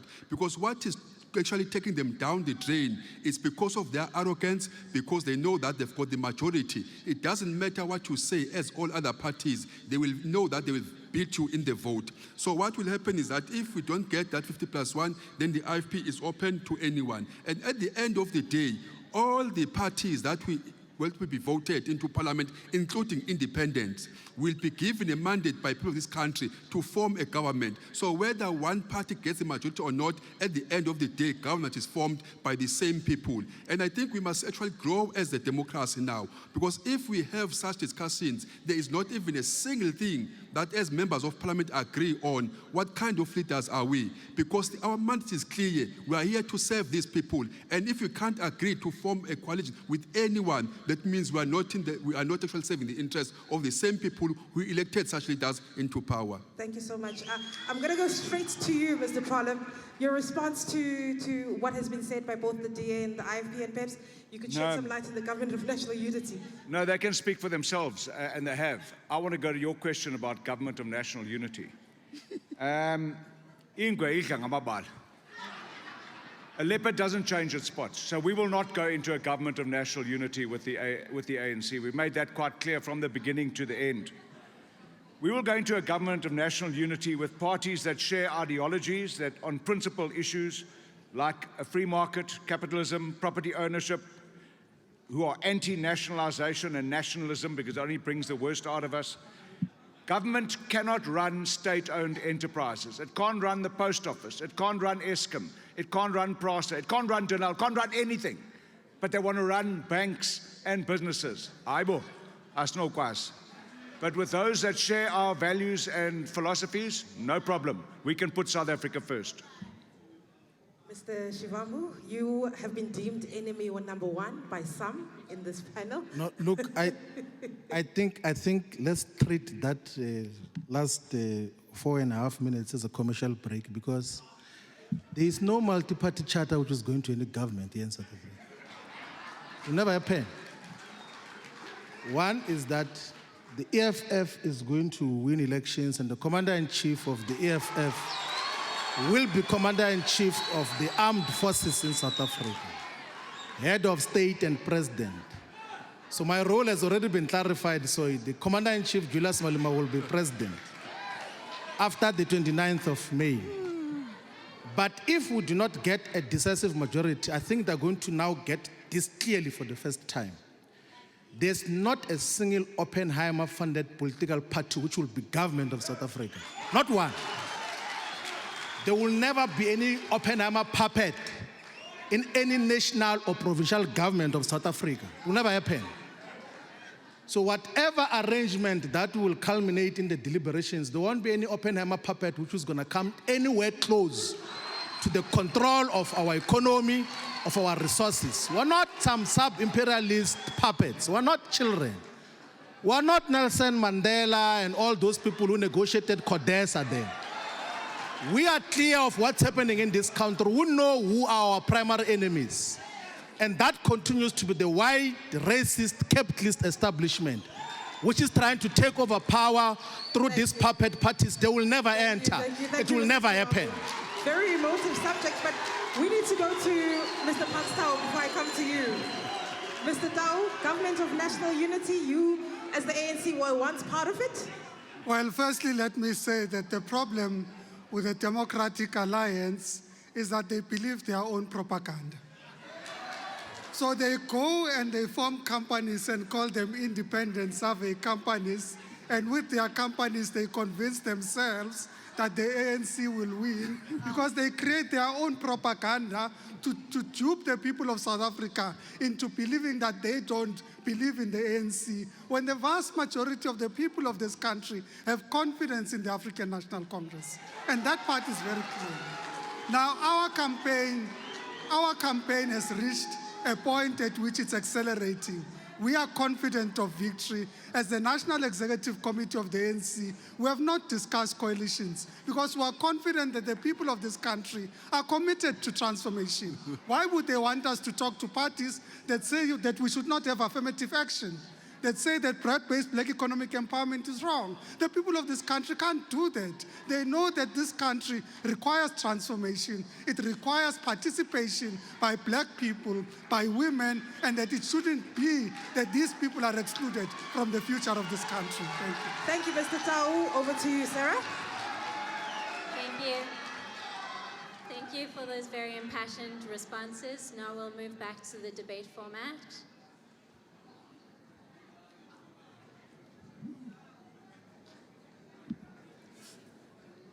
Mr. Shivambu, this question is for you. All the parties talk of securing our borders and improving visa procedures. But how do we deal with the large number of undocumented migrants presently in the country? Look, there's two distinct issues which a lot of people confuse about the EFF's Pan-Africanism and a policy to integrate the entire African continent. There will never be sustainable economic prosperity for the entire continent if it is not integrated. So that question couldn't be resolved in 1963 when the OAU was formed. And as a generation, we have to resolve that question, that what colonialism did was to subdivide us into small and viable states that are unable to develop by themselves. So we are purposefully going to integrate the infrastructure, rail infrastructure, electricity infrastructure, water systems, so that the entire African continent collectively prosper. You know, when Japan was realizing economic growth after the Second World War, it played a central role in the economic development of South Korea. It played a central role as well in the economic development of the People's Republic of China. Check what Deng Xiaoping did in the early periods of opening up. Learned a lot of lessons from what the Japanese were doing.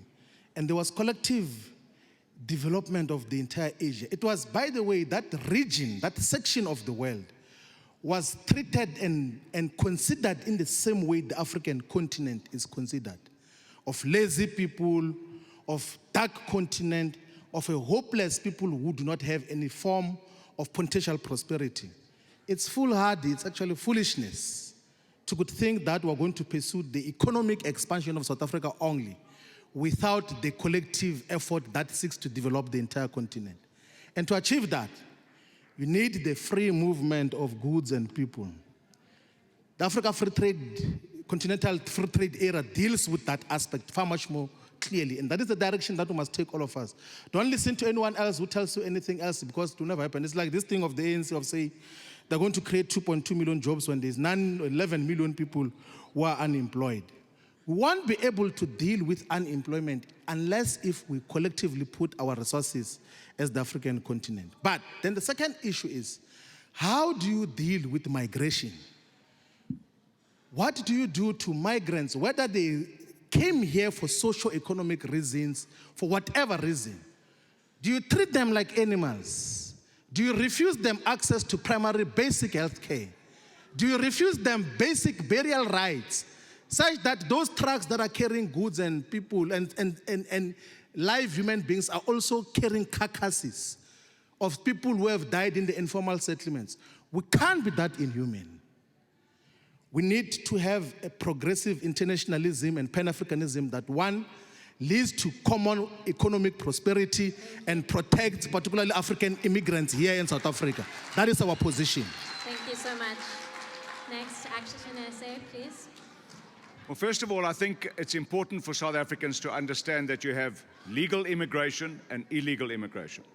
Legal immigration, tourists, people who want to invest money here, people who want to come and create jobs, people who bring skills, that's all no problem.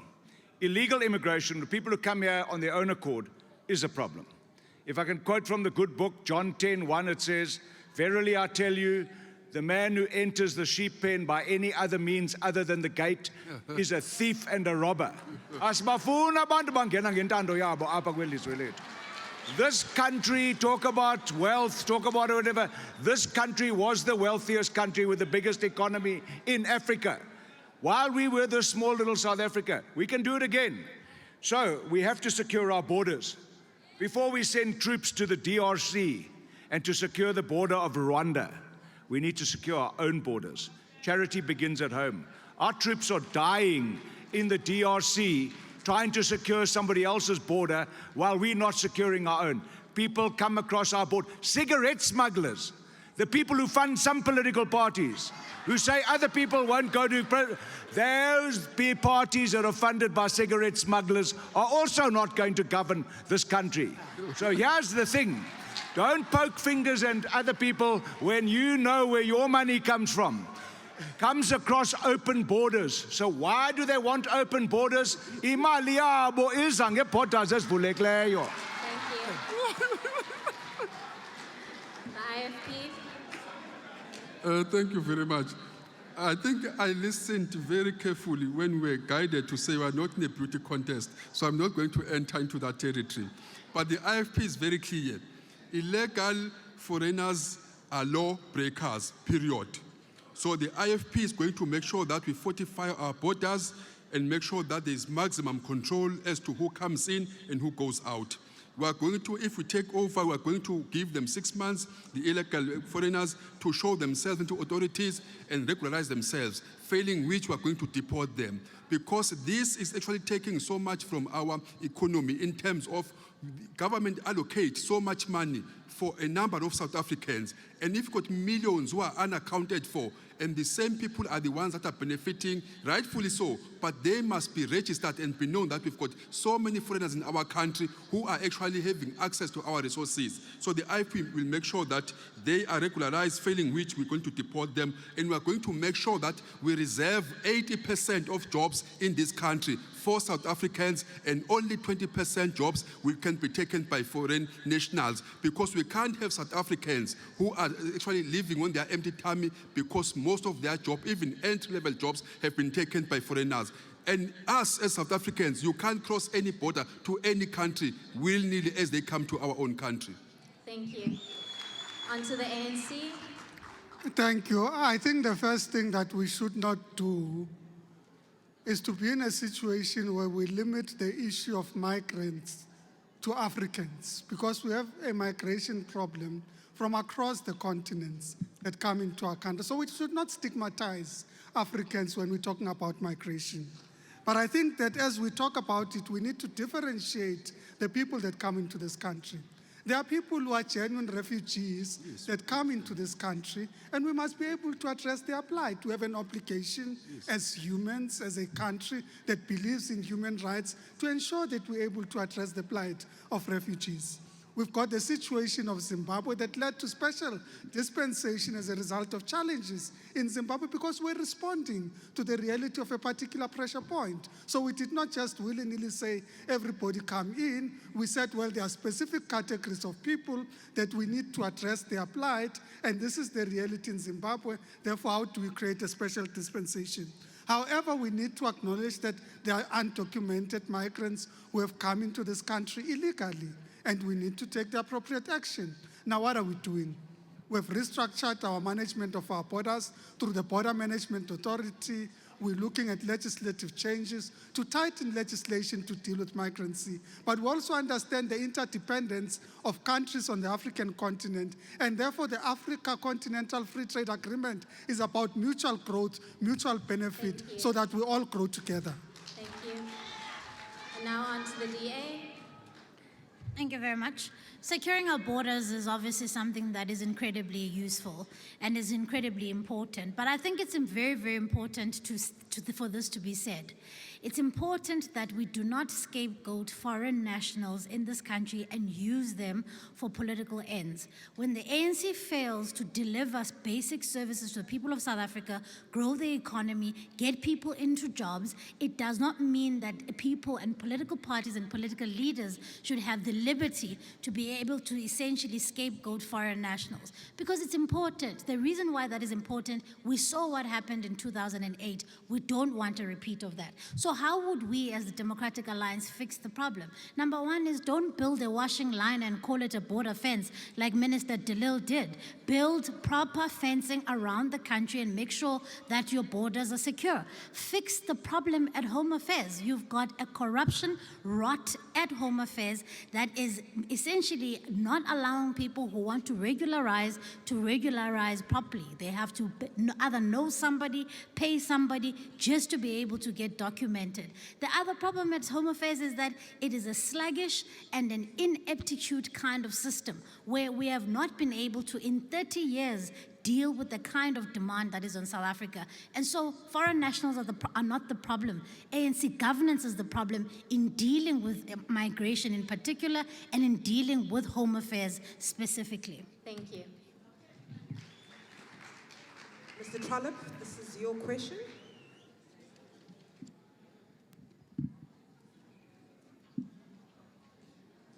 Given the liberalization of the energy market and the introduction of new technologies onto the grid, how will you ensure electricity prices are affordable?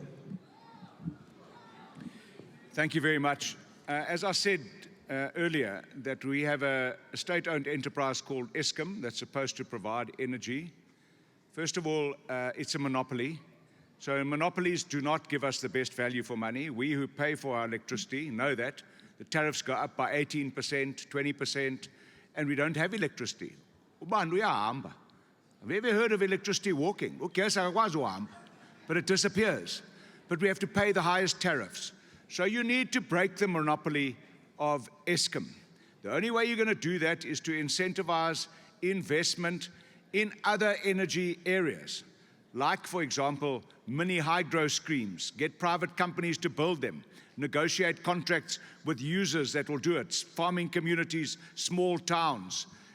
Have rooftop solar for every single house in this country to generate their own electricity. Make sure you can wheel excess electricity back into the grid. We're putting up wind towers everywhere in this country. Many of them are not even switched on. The investment is enormous. The grid is owned by Eskom. The grid is poorly maintained. And Eskom is also notoriously bad at getting payment for electricity. That's why we now have some of the most electricity in the world. If everybody just paid for electricity, user pays principle, we would have cheaper and more affordable electricity. But we do believe that there must be a just transition between fossil fuel-driven energy and new green energy technologies. And it mustn't be stalled because of those people in government now moving out of coal into green energy. We can see you, Sanibon. You've had dirty coal-fired energy interests for the last 30 years. You're now lining yourselves up for clean energy provision, and you are slowing the whole thing down. We need a transition. It must be just, and it must be sensible. I also believe that once you have rooftop solar on every single South African's house, South Africans will have reliable energy in their homes for children to learn at home, for children to study at home, for people to have small businesses in their homes, reliable businesses. People can run incubators. At the moment, if you're a farmer or an aspiring farmer, you cannot even run an incubator to hatch eggs, to have a chicken enterprise. So you need reliable energy, and we need reliable water provision. And if we don't have reliable energy, we will not attract investment. And let me tell you, Volkswagen might have invested 4 billion rand recently in Nelson Mandela Bay. It is a drop in the ocean, but they have had to secure their own electricity provision. They have spent billions of rand on infrastructure for solar energy because the energy provided by this government is not reliable. Thank you, Mr. Trollip. Perhaps let me come to you, Mr. Shivambu. How do we ensure that electricity is affordable? Look, no, look, it's not working. Can anyone help with the mic? Sorry, sir. So look, before we make it affordable, we must make it available. So South Africa has got abundance of electricity, energy sources. Number one, base load electricity from coal, from the natural gases, from hydrogen. We can also utilize the waterfalls in Lesotho, in part of the rivers in Mozambique as well, to generate electricity, to have hydroelectric power stations that can electrify. We can actually, if we optimally utilize the natural resources that we have in the subcontinent, we can quadruple what Eskom is currently producing from the 50,000, or its available installed capacity from 50,000 megawatts to possibly 200,000 megawatts. But you have to have a clear purpose as to what you want to do. Don't abandon base load electricity in the form of coal and the reliable sources, including nuclear, by the way. We must make electricity available. There are so many models that we can put in place to expand. So before we even get to the affordability part, let's make it available. And the EFF has got the most comprehensive and believable plan, and people who are going to bring back electricity in South Africa. They've done it before. We are working in partnership with established countries to make electricity available, and then it will be affordable, of course, because it will be in abundance. That is what we're going to do. Thank you, Mr. Shivambu. Kosibutelezi. Thank you. I think the IFP will first and foremost try to stabilize Eskom and make sure that it is run efficiently, because the problems of Eskom that actually are causing prices to go up is because it's not run efficiently, and the money that's supposed to be used to maintain Eskom is actually feeding the ANC, as we've been told that Eskom has become a feeding trough for the ruling party. So you stabilize Eskom, take politics outside, make sure that it's run professionally and efficiently. Secondly, you make sure that you also encourage the other uses of power like nuclear, because nuclear is the most cheapest mean of actually processing energy, and also encourage our people to have solars on their house so that for at least lights and cooking, they use their solar to actually lessen the burden on the grid. I think that's what the IFP is going to do.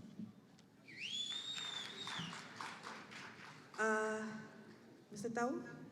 Well, we have talked about an energy mix that includes different sources of generating energy in the country. And this includes coal, of course. And we've said that coal is part of the energy future of this country within the context of a just transition.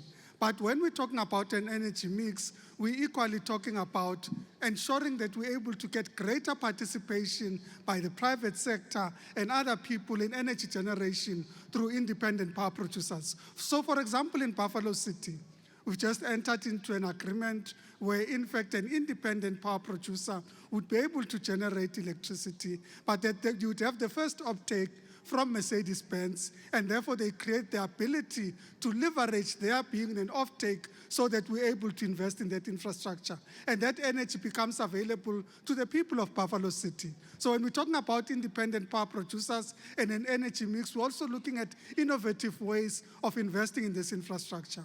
We have created incentives for rooftop solar so that people are able to generate within their households. We have created a mechanism for people that have solar to be able to trade with the grid so that they are able to on-sell excess energy into the grid. So this is a mechanism through which we facilitate that those who invest in their own energy infrastructure are able to assist the country and ensure access. And through that and a variety of interventions, you will certainly bring the prices down. Thank you, Mr. Tau. Ms. Siviwe Kwarube. ESCOM was broken by the ANC in being able to loot the money that was meant to be able to provide services for people. What the Democratic Alliance would do to be able to make sure that people are shielded from the rising cost of electricity is to make sure that we unbundle ESCOM, we clean out the rot that is there. The DA governments where we govern in the Western Cape, in the city of Cape Town, we've already started to do what Mr. Tau and his party are still talking about. We've already started making sure that we're creating prosumers, people who are able to generate their own energy and feed it back into the grid and be paid for it. And so those are the kind of things, diversifying your sources of energy is what will make sure that you get cheaper electricity. Lizega, in the last decade alone, electricity has gone up in South Africa by 400%. 400%. That is an indictment. How do you expect somebody who is living on a child grant, who's living on a 350 rand grant, to be able to afford electricity when it has gone up so significantly? First of all, the cost of living crisis is now exacerbated by all of these things. The failures of this government are so interconnected, and at the center, the people who suffer the most, it is the ordinary people at home. So Mr. Tau can talk about these grand plans, but his government is doing none of it. And as long as they're doing none of it, the people of South Africa, the 30 million people who are looking to his government for assistance, they are still looking today, 30 years later, and that's why their time is up. Thank you, Ms. Kwahube. I'm looking at the time. I think we do have maybe time for one more question before we go to the audience. Sarah, please.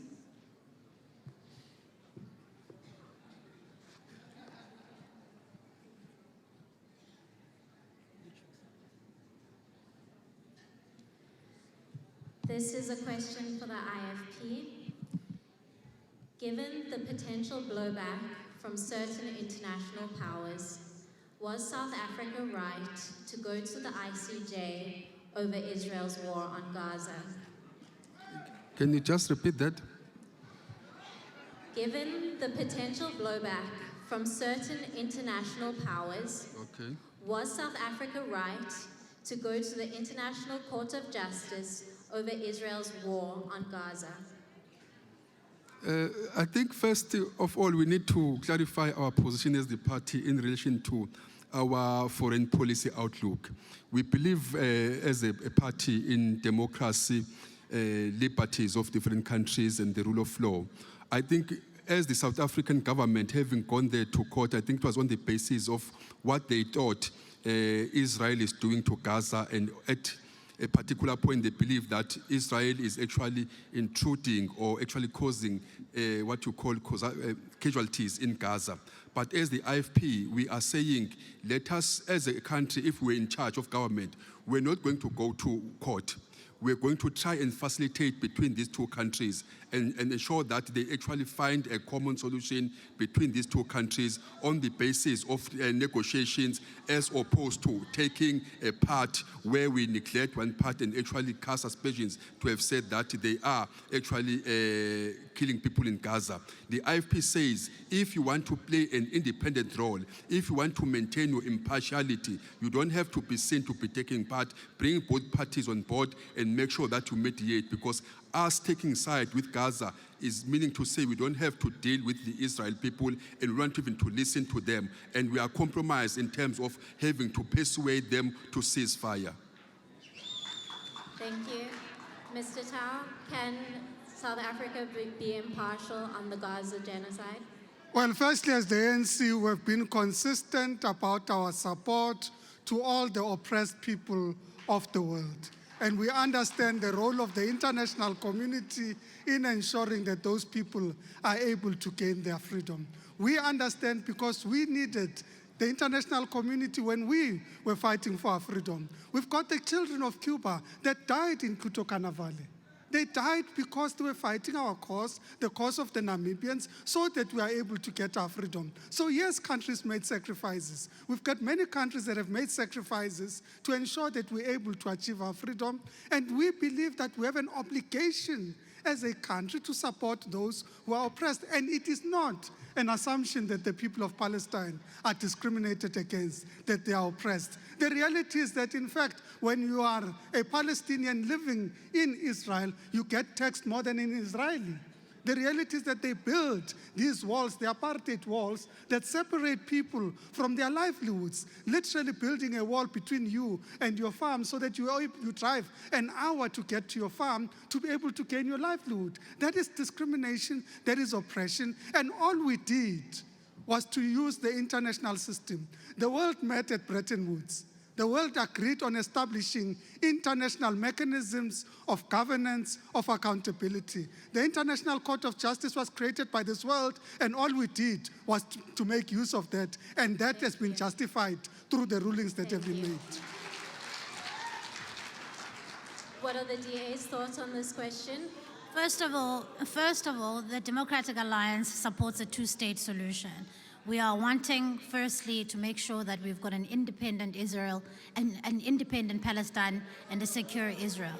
The South African government, I won't continue until the booing stops. The South African government... Please, can we just allow her some respect? The South African government's decision to approach the ICJ is what it is, and we support it, and now we await for the ICJ's outcome. But we want to be clear about where we stand in this war in the Middle East. Number one is a two-state solution. Number two, we are on the side of peace. We want to make sure that these two countries can coexist. As a political party that supports the rule of law, we will abide by the ICJ's findings on the matter on whether or not there's a genocide taking place in the Middle East. And that's what we have committed ourselves to.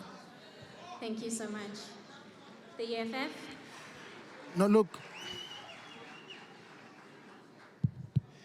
the majority of countries in the world and majority of the people in the world are against Israel's Zionist, racist, and colonial war over Palestine. That has been demonstrated on recurrent votes in the United Nations General Assembly, which are undermined by the US imperialist government through the veto which the UN must remove with subsequent changes of the UN system. So there's nothing wrong with South Africa did in approaching the International Court of Justice to hold Israel, backed by the United States, accountable. Also, we need to appreciate everyone else. I'm sure students will pay a closer attention to that we are moving away from a unipolar world where there is just one dominance by one imperialist force in the form of America. There's beginning to be emergence of multipolarity in the world now, where there is different sources and bases of power. And that includes the People's Republic of China, the Russian Federation, India, and these are our friends. So we can't be intimidated on whatever foreign policy discussion that we take. In whatever foreign policy decision that we take, we can never be intimidated by the West. We do not need them because in any way, their relationship with us as the African continent has either been colonial or neo-colonial. So we're fine without the West. We are now aligning with the progressive forces. Our position on Israel is correct, and we must continue to intensify it and close the embassy of Israel here in South Africa. And lastly, Action SA. Well, first of all, I think when your country goes to the International Court of Justice on behalf of your whole nation, they should actually seek a mandate from the nation. You don't just go there and do your own thing as if you represent everybody. You don't. And if you don't believe me, in the last election, 17 million people voted, 18 million didn't. 10 million voted for this government. And tomorrow, if half of those or a quarter of those 18 million voted, you won't be there anymore. So think and listen. Secondly, let's talk about the facts. There was a provocative attack on Israel. And what happens? It's a fact. There was an attack and people were killed. Innocent civilians were killed. And in war, you get disproportionate response. And there is a disproportionate response. We believe that there's a disproportionate response. But let me tell you another fact.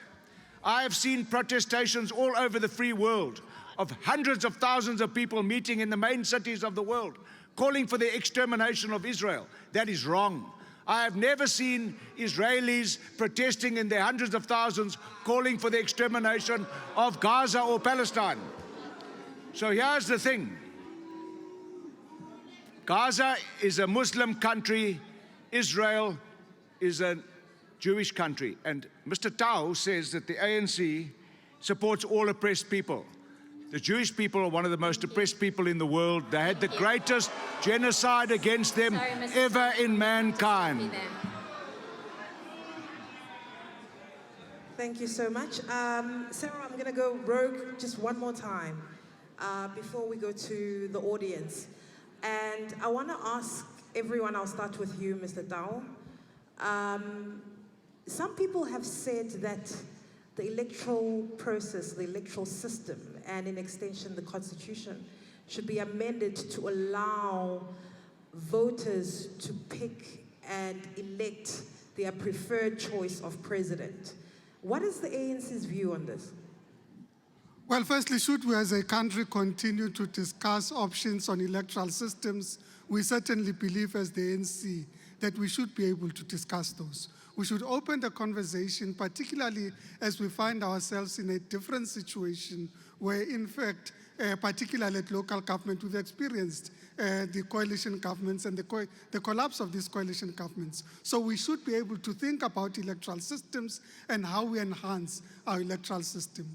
Our view is that there's been ad hoc changes to the electoral system because of court challenges about participation of independents and other mechanisms of that. And our view is that you require a comprehensive review of the electoral system and to be able to update the electoral system. Remember, we agreed on an electoral system many years ago. We agreed on the basis of a breakthrough to get to where we are. There's nothing wrong with us sitting down and reviewing what we've experienced and determine whether a first-past-the-post system is most appropriate. But we are saying that it is a conversation that must be had with the people of this country so that collectively we can arrive at a decision around what is the most optimal electoral system in our country.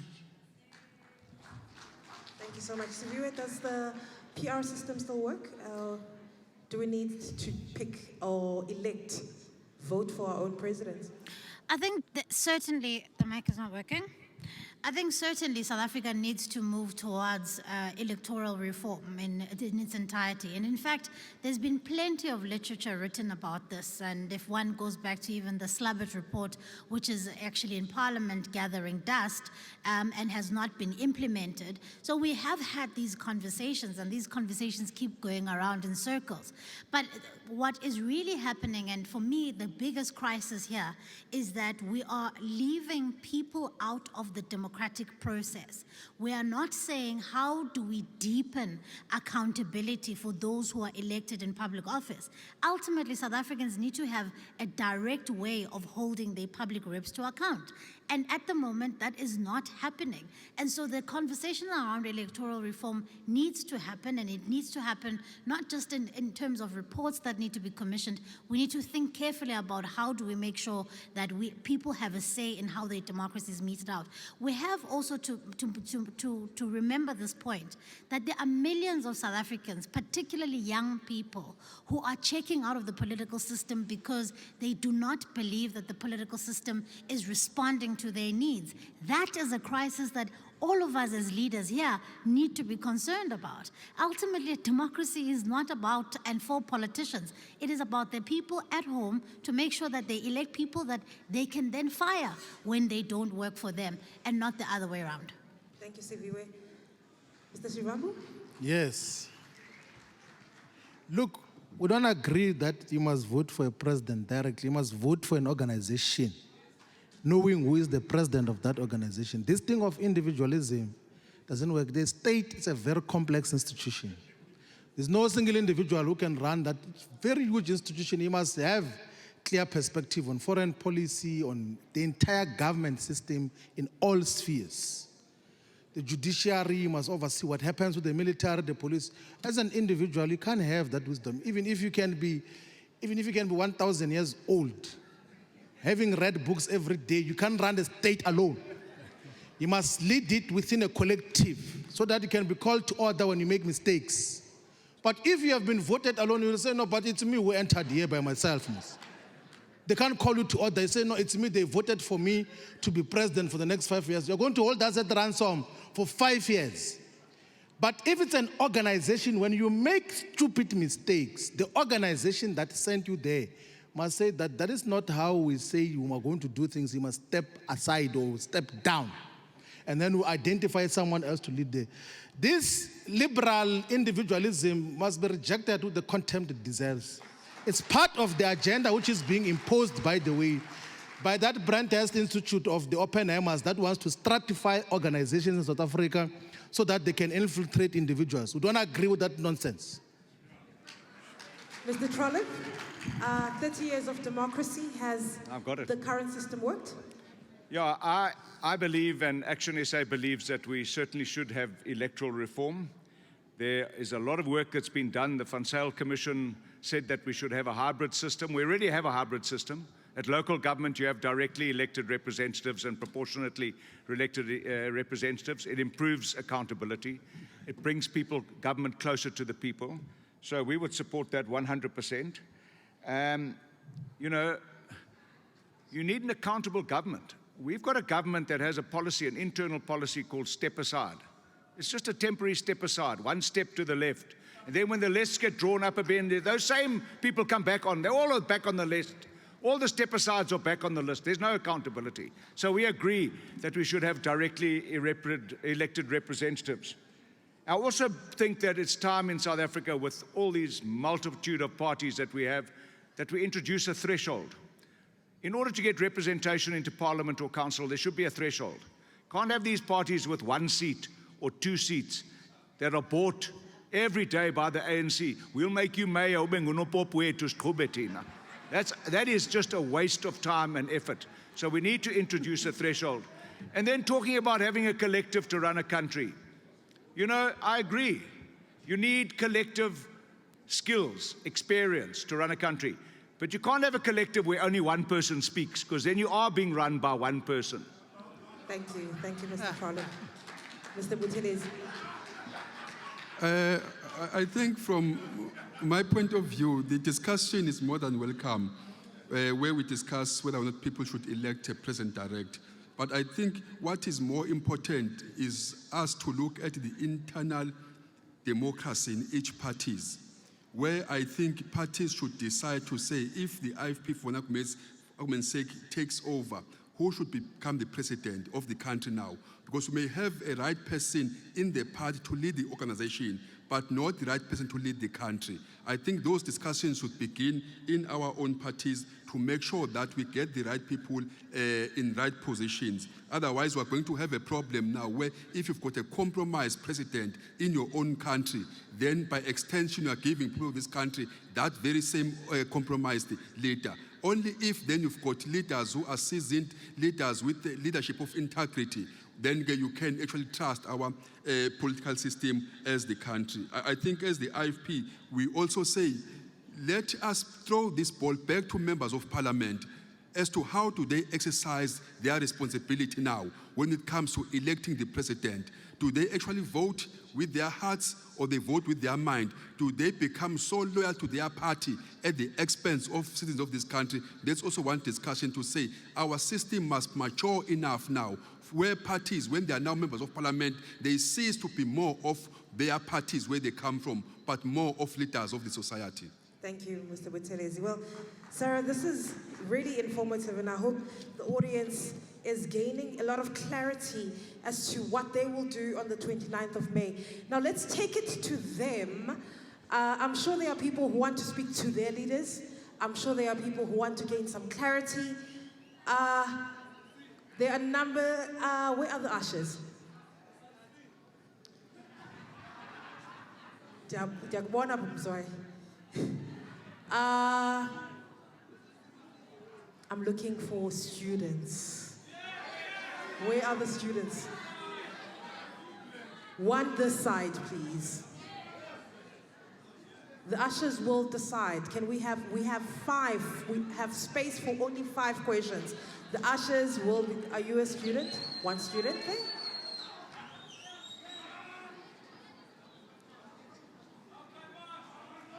The side.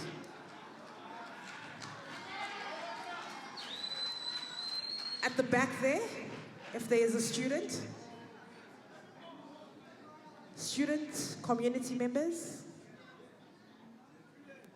Students.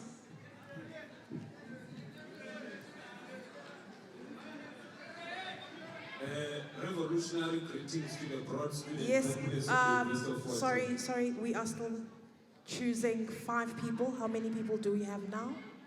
At the back there, you are standing, say, I see you. You can come. With the white t-shirt.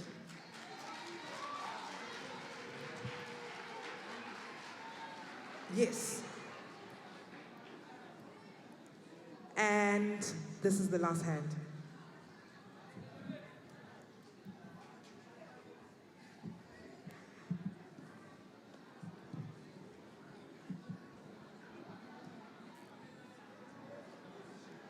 No women?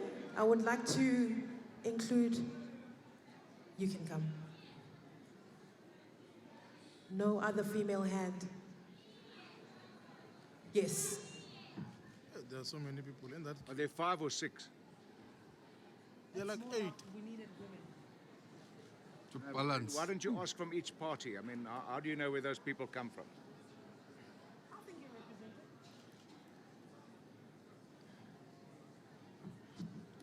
A very long queue. Go ahead, sir. Please state your name.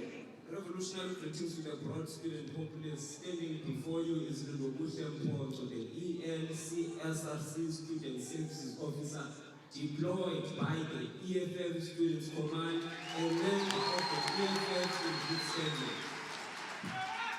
Now, my first question, before I ask my question, I want to just first preamble briefly and just stipulate that Action SA, IFP, DA are just Zionist appendages of the imperialist regime. We want a question, sir. We want a question, Now, please. let's come to my question before you rush me.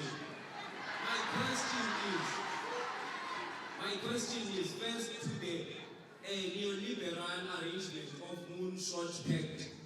What are you going to do when it comes to de-liberalizing our economy, which has been under neoliberalism since 1996 through here, which has proved to create jobless growth, even under 4 successive presidents of the ANC?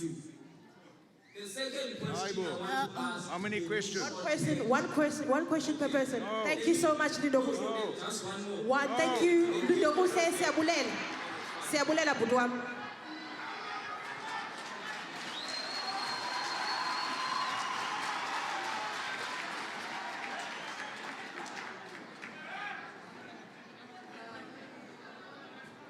Yes, please state your names. My name is Ondela Madibizela. I am part of the EFFSC. Majority, understandable. To HMSA. The question was asked before and the guy didn't answer. He was busy quoting isiXhosa as a way to trick our people and to go to violence. You asked that was your did your party play in the dysfunction of the coalition government in Gauteng? This is what I want to answer that. And please stop this thing. Thank you so much. Thank you so much, Ondela.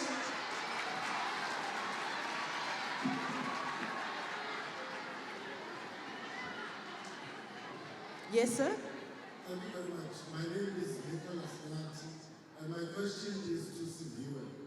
I want to ask about the poverty status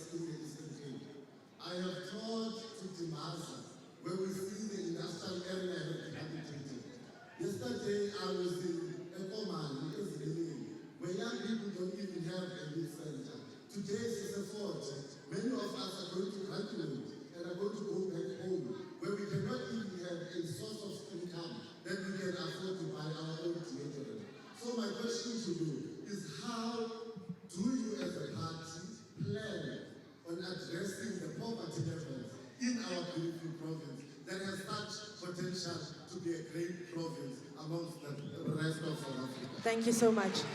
Thank you so much, Nicholas.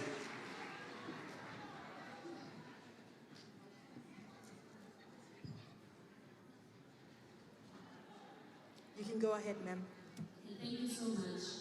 My name is Anthony Yolombo, and my question is directed to all the political parties here.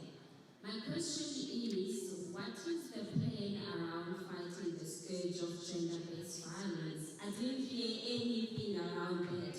We know South Africa is the most unsafest country for women. We are not free to go anywhere, even in institutions of higher learning. We don't have guaranteed protection. So what is the plan around that? Thank you very much. Thank you, Akumile. Next in line.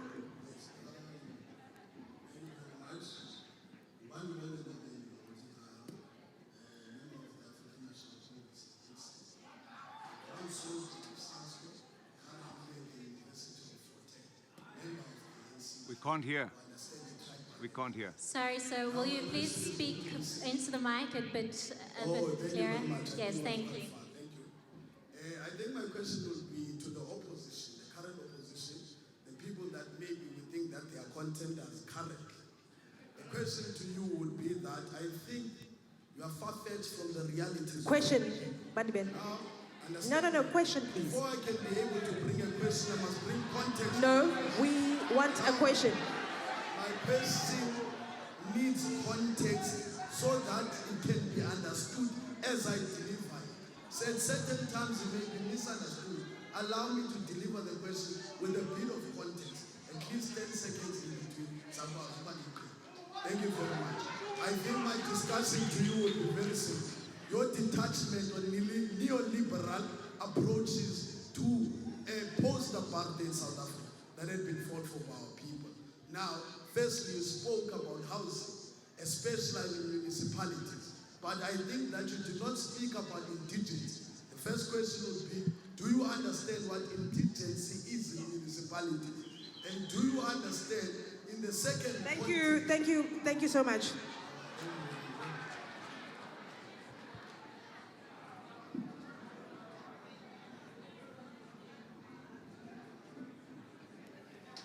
Hello, my name is Maschaba Mbati, and I have 2 questions, ma'am. So, Maschaba, you only have one question. One question, Maschaba. Okay. The first question is directed to the EFF, ma'am. So I'd like to know, Mr. Floyd, what is your stance on the privatization of the state-owned companies? With careful reference to the ESCOM and also SAA. Number 2. Thank you, Maschaba. Uyandizama ngoku.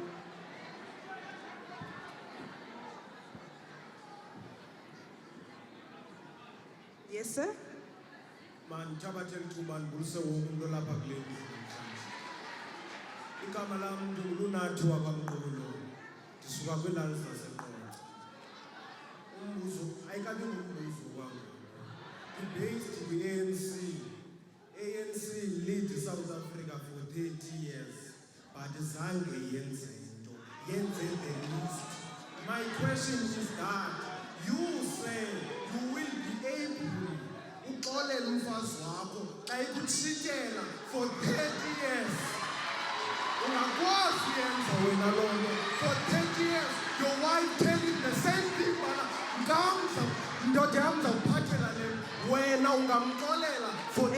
Enkosi Lunat. Enkosi Lunat.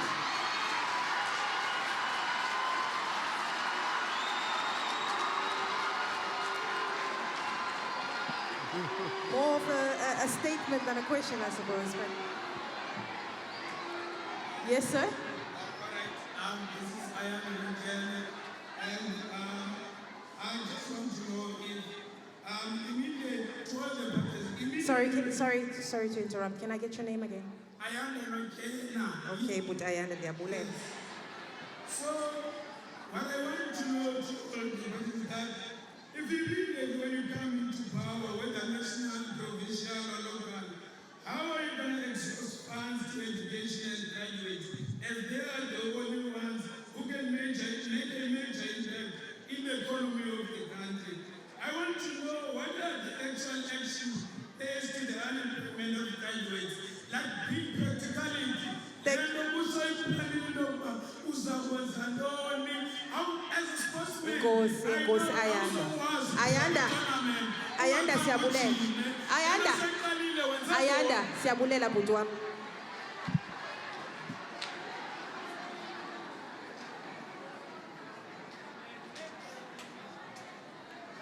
Thank you, ma'am.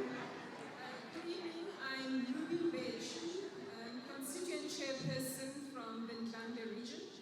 My question is posed to my chairperson, Mr. Electoral. We both know the importance of water security and water waste management. Decreased water supplies means increased risk of instability, conflict, and migration. Polluted water creates disease. Often, mostly Can we please get to the question? I must apologize. affected by these problems are impoverished and lack the necessary resources. Please share with the audience how we as Action SA will change our disastrous water security and wastewater management systems. Thank you. Thank you so much. Well, Sarah, very important questions. Okay. I believe the first question was directed to members of the so-called Moonshot Pact. The multi-party charter. Yes, of course. What are you going to do to deliberalize the economy? We'll start with the DA. Look, joblessness is a crisis in South Africa, as I had indicated earlier. The fact that 7 out of 10 young people in South Africa are without work is, in fact, a crime. Because ultimately, how do you get an economy working when you've got the majority of your workforce at home doing nothing? So how would we make sure that we create jobs? Number one, you've got to do the basics. The only way you can attract businesses into any environment, whether it's a city, whether it's a province, you've got to make sure that you can keep the lights on, Mr. Tao. It's important to keep the lights on. It's important to keep the taps flowing with water. It's important to make sure that we've got basic service delivery. Otherwise, you've got companies that are fleeing in the droves. There's an example, an apt example of Clover in Northwest that left after having repeatedly said to the Northwest government, we cannot continue being here. And when they were left with 3,000 jobs. That is over 3,000 families that will go without work. And so for us, as the MPC, we are committed in saying that joblessness is a crisis that needs to be solved. You cannot solve poverty. You cannot solve all our other social ills without dealing with the issue of unemployment. And there are easy wins. There is low-hanging fruit in South Africa, things that we can do to jolt this economy up, to get people to work. It's just simply that we need a better government. And that's why we formed the multi-party charter. Thank you. Mr. Trollip, the multi-party charter, what are your plans to deliberalize the economy? We don't want to deliberalize the economy. We don't want to do that. We want an economy that works, an economy that puts people into work. If GEAR didn't work, get rid of the party that instituted GEAR and gave us jobless growth. And I love it when other political parties ask me questions, because that means that they're interested in about what we want to say. So what we're going to tell you is that we're going to deal with crime. We're going to deal with corruption, and we will make sure that we spend money on economic infrastructure. Unless you do that, you will never attract investment, and we won't put people into work. But then we also need to hold a mirror to ourselves. We need to look at our productivity. Our productivity is compromised. A World Bank survey of our 3 biggest ports in this country found that we were number 351, 350, and 349 respectively. Our ports are the least productive in the world. Bill Johnson wrote that Maputo is eating Durban's lunch. Ships are not going through the Suez Canal. They're going around the Horn of Africa, round the Point of Africa, because the Suez Canal is closed. But they're not stopping in South Africa. They're going right past South Africa. They're stopping in Maputo. They're stopping in Mauritius, and they're offloading ships who are onto reefer ships that are bringing product back into South Africa. So we need to improve our productivity. Unless we do that, we will not grow the economy, and we will have more and more people depending on 350 Rand a month. Thank you. Lastly, the IFP, if not deliberalization, then what? Okay, but I think what is important here is that as members of the multi-party charter, we don't agree on everything. That is why there is an exclusion clause in the same what you call charter. As the IFP, we're not opposed to legislation that seeks to favor black people. We're not opposed to that. But what we're going to do as the IFP, we're going to make sure that we industrialize our country. We make sure that there's industry in each and every district where our people will be employed, and will encourage local production and local consumption. And I've alluded to the fact that we're going to be deliberate in reserving jobs for South Africans at a ratio of 80-20, 80 for local people and 20 for foreign nationals, and only on those skills that we do not have. And when we employ them in those fields, there must be a clear plan as to how they transfer the skills to our own people. The IFP is going to make sure that we also transform the education system so that it produces what is needed in the job market as opposed to what's happening today. And the IFP is going to introduce what we call a local economic grant, a conditional grant that will seek to assist our small, medium enterprises to actually get substantial amount of money to be able to start their own businesses and be supported. That's what the IFP is going to do. Thank you so much. I believe Wandela was making a statement, so I will move on to Nicholas. I think there's quite a few questions which are really important that we hear. We've taken the notes, Mos. Can't we respond to the questions that we want to respond to, and then you give us equal time, all of us? You want to respond to this question? We're listening to the questions. We heard them. Okay. Yeah. Yes. Okay. You want to respond to the questions? Yeah. 2 minutes each. We heard the questions. We heard the questions. We're taking notes here. We are Okay. public representatives, all of us. Go ahead, Mr. To want to now put a different context, because although certain questions could have been given to specific parties, we have got opinions as well about what was said by the deployee of the Student Command to the SRC here, that he draws a very clear and cogent relationship between neoliberalism and joblessness in South Africa since the adoption of GEAR, something which the other guy from SASCO failed to draw. He then says it's now a responsibility of all opposition parties who are neoliberal, which the ANC is the most neoliberal organization in the Southern Hemisphere. So it's one of the things that we have to then deal with, that we have to deliberalize South Africa's economy. We need to do something called inward industrialization, where we produce the goods and services and products that we consume on a daily basis, because we import virtually everything, meaning that we're creating jobs for manufacturers and assemblers elsewhere, whilst there is huge capacity, even from a fiscal point of view, where we can produce our own goods and services, and then we utilize first the buying capacity of the state to make those industries viable, and then we create millions of jobs. It can be from the smallest thing, toilet paper, toothpick, matchstick, to the most complex of things of shipbuilding even, and vehicles.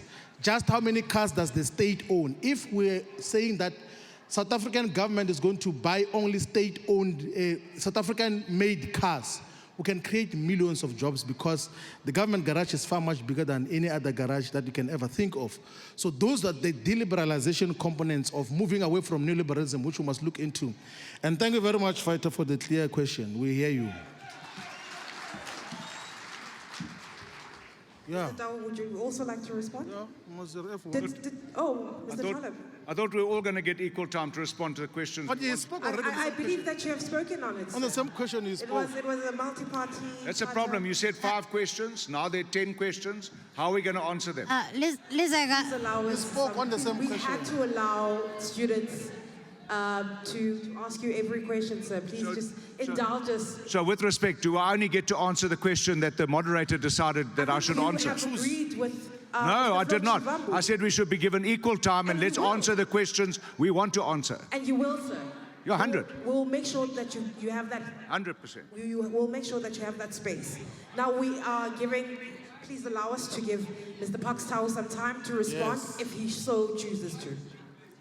We have said as the ANC in our manifesto that we should focus on industrialization and reindustrialization. And this includes, amongst others, ensuring that we create 1,000 more black industrialists so that they contribute towards the growth of the economy of this country. We have said that we should focus on our minerals as a country and ensure that we are able to beneficiate the minerals of this country.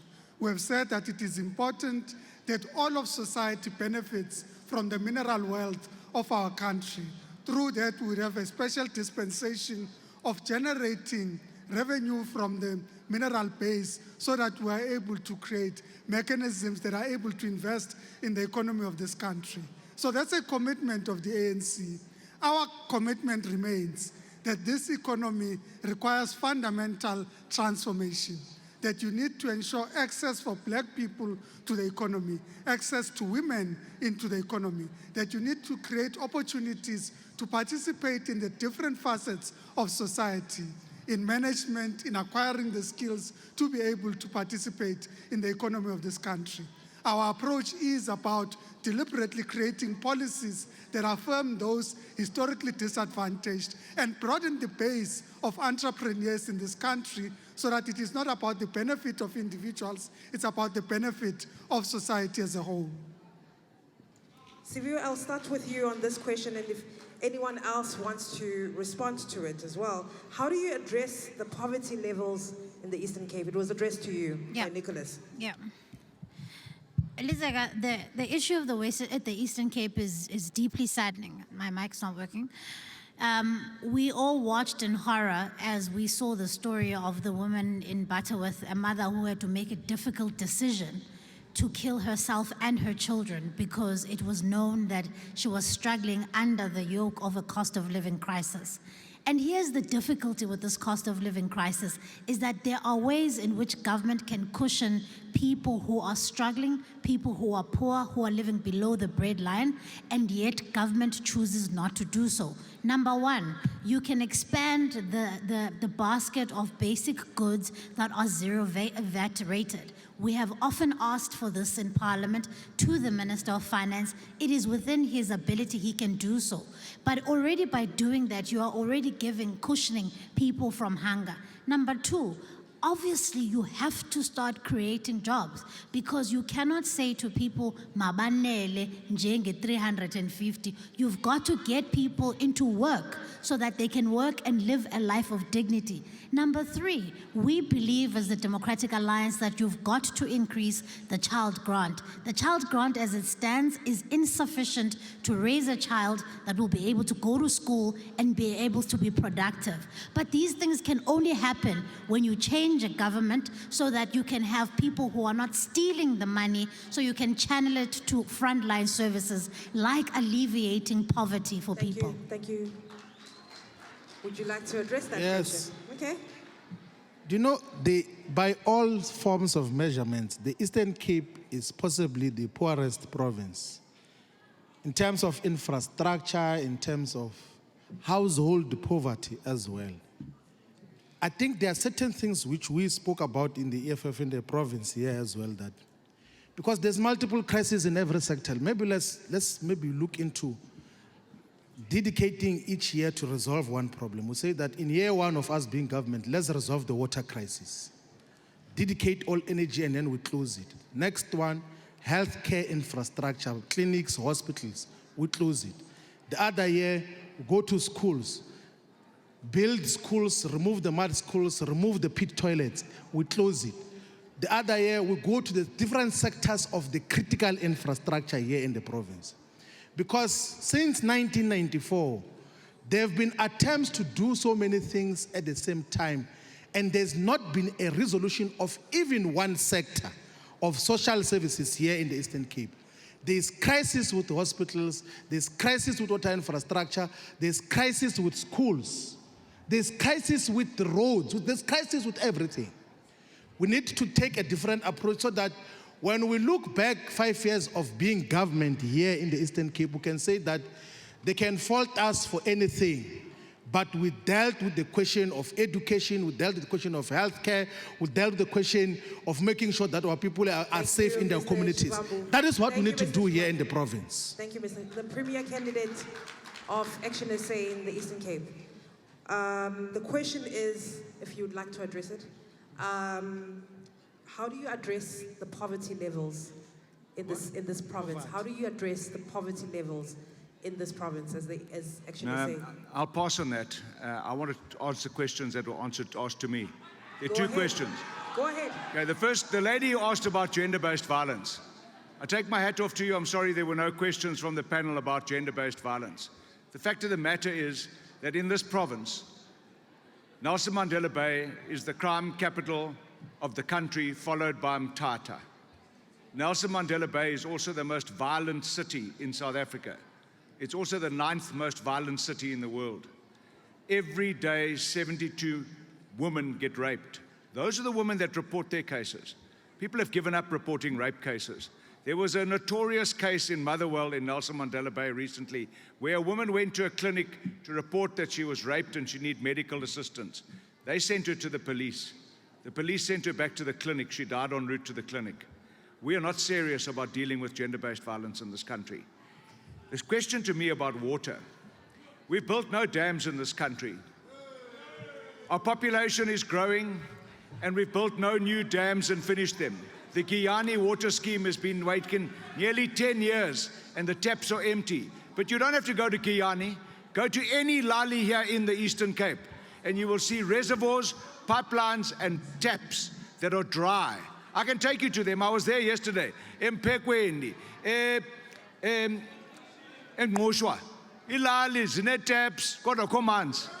And I'm going to speak in Xhosa so that people can understand. If you don't look after water, you will run out of life. And if you let your rivers be polluted with sewage, then even if you have water, you can't use it. Thank you, Mr. Trollip.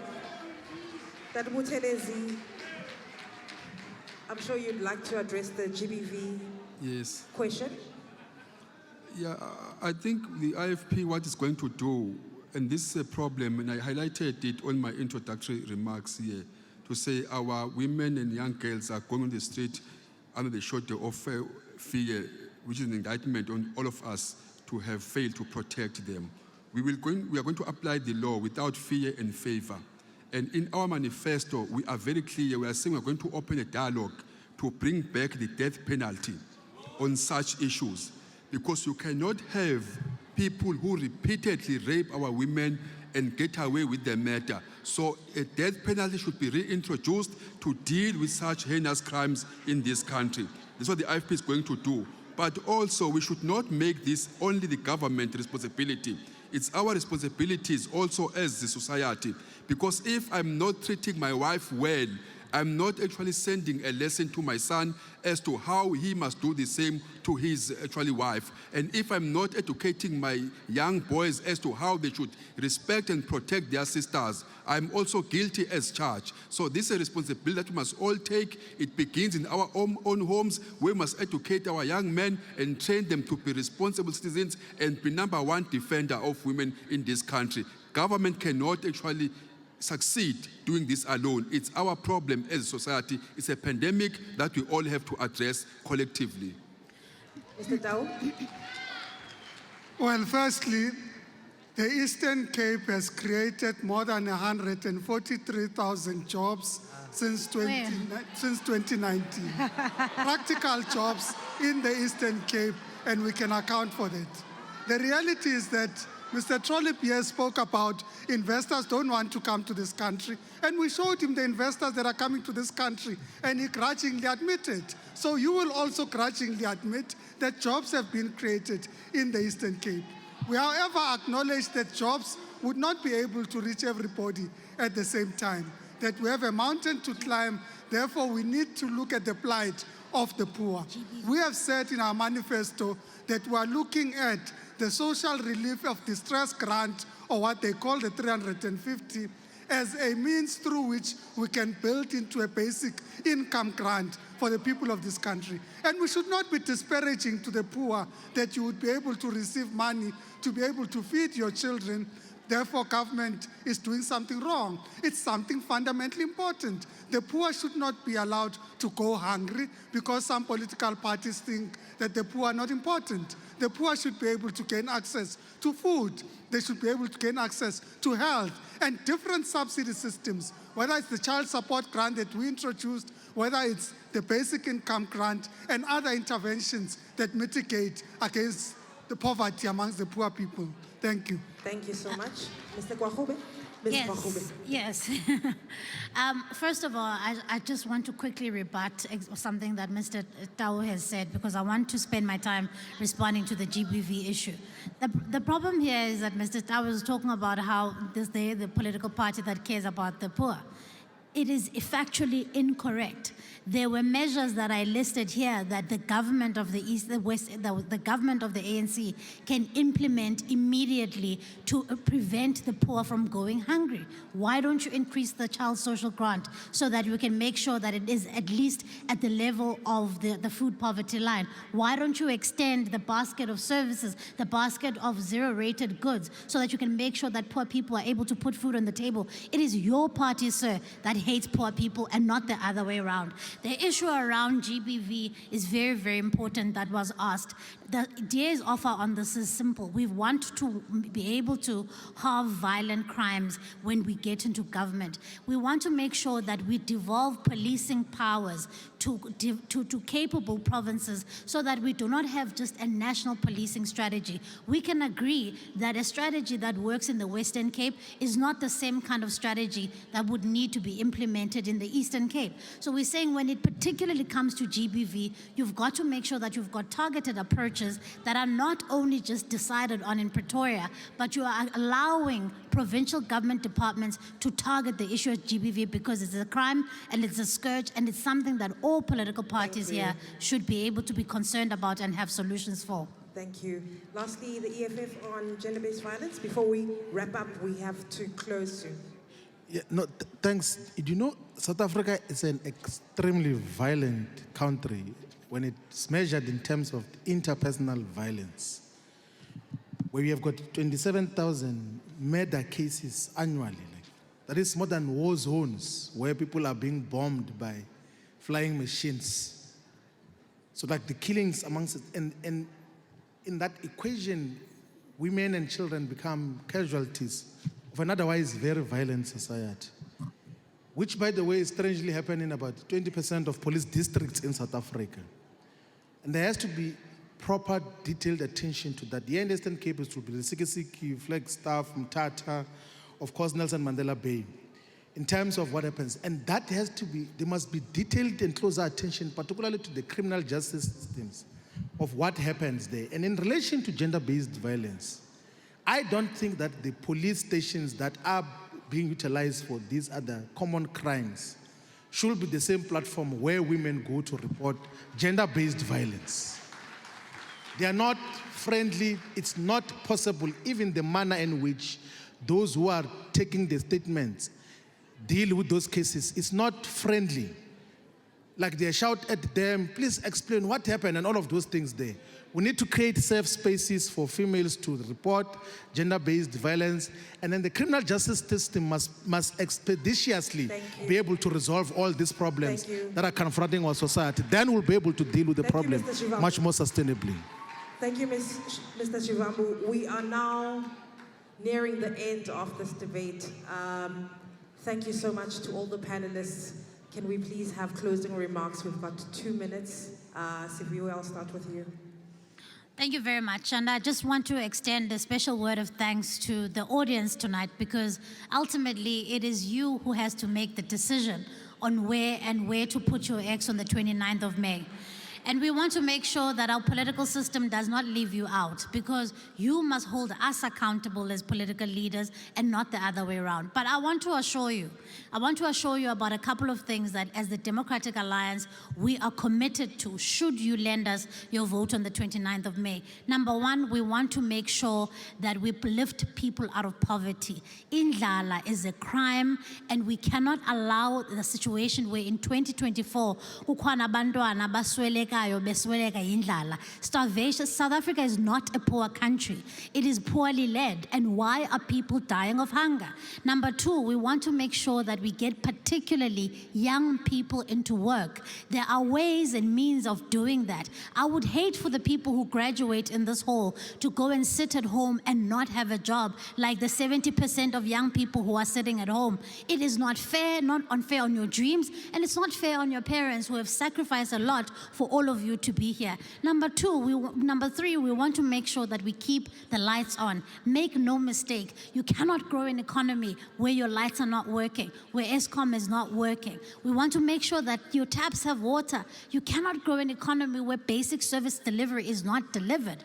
Number four, we want to make sure that we cut corruption. We can only cut corruption, I will add this, by cutting their power on the 29th of May. We want to make sure that we cut corruption because you see, corruption is not a victimless crime. Corruption has a direct impact on how much money is spent on healthcare, how much money is spent on education, because the more that is stolen for basic services by cadres, the more that is taken away from you, which is your money. We want to make sure that we have violent crime so that, as the lady that asked, that we can be free, not only as women in rural communities, to walk in our communities. And that is what is important to the Democratic Alliance and is our offer to you. Thank you, Siviwe. Mr. Tau, 2 minutes. Well, let me say that this government, led by President Cyril Ramaphosa, has cut corruption.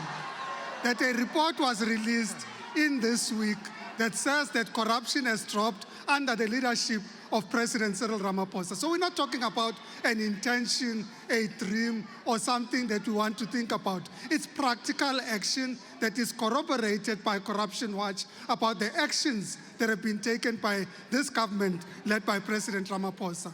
Now, I think it's important that we also focus on the development issues of this country.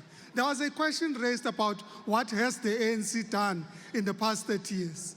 Well, practically, let's talk about it. Let's talk about the reality that 30 years ago, you would have driven here in the Eastern Cape from East London to Alice, and the bulk of these areas would not have had electricity. These lights did not create themselves. The reality is that people did not have access to electricity, they have access today. People did not have access to water, they have access today. People did not have access to decent housing, they have access today. Young people did not have access to education, they have access today. They are able to gain access to free education in the basic education system, in the higher education system. These are efforts of the African National Congress and its government. These are practical efforts that have been achieved by this government of the ANC. And yes, you can boo because the truth hurts. The truth that the propaganda you want to believe should be imbibed by those who don't want to hear the truth. Truth is, we've made progress as this government and will continue to make progress, and our focus will remain fundamental transformation and ensuring the emancipation of those historically disadvantaged in this country. Thank you very much. Thank you, Mr. Tau. Mr. Buthelezi, your turn, sir. 2 minutes. Thank you very much. What I want to say to people of South Africa is that our future is hanging in the balance. Protection. Can I be protected? Can we please allow the speaker? Can we please allow the speaker?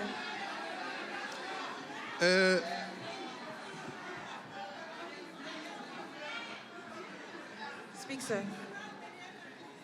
I'm saying to people of this country that our country is hanging in the balance and we cannot continue on this trajectory that we are on. The ANC has betrayed us. Testament to that is the following.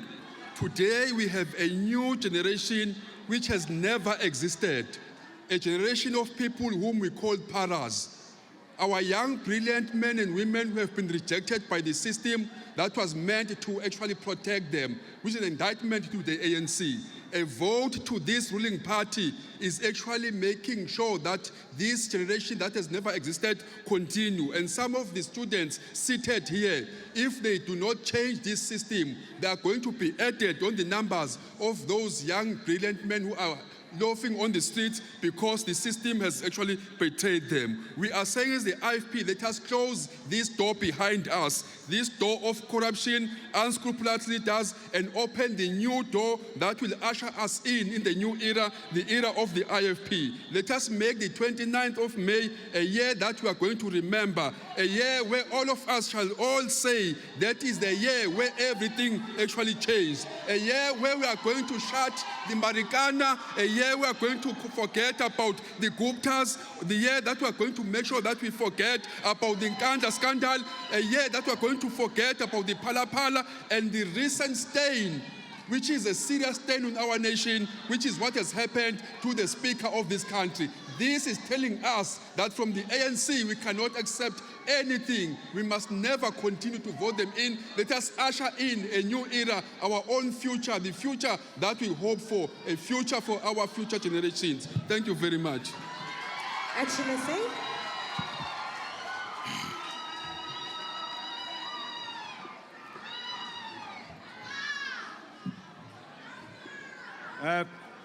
First of all, I must agree with Mr. Tau when he said growth and development is difficult to see. I agree. Growth and development is difficult to see in the Eastern Cape. Half the province is unemployed and 70% of the youth are unemployed. It's very difficult to see. Refugees must be treated humanely, but refugees do not deserve South African ID books.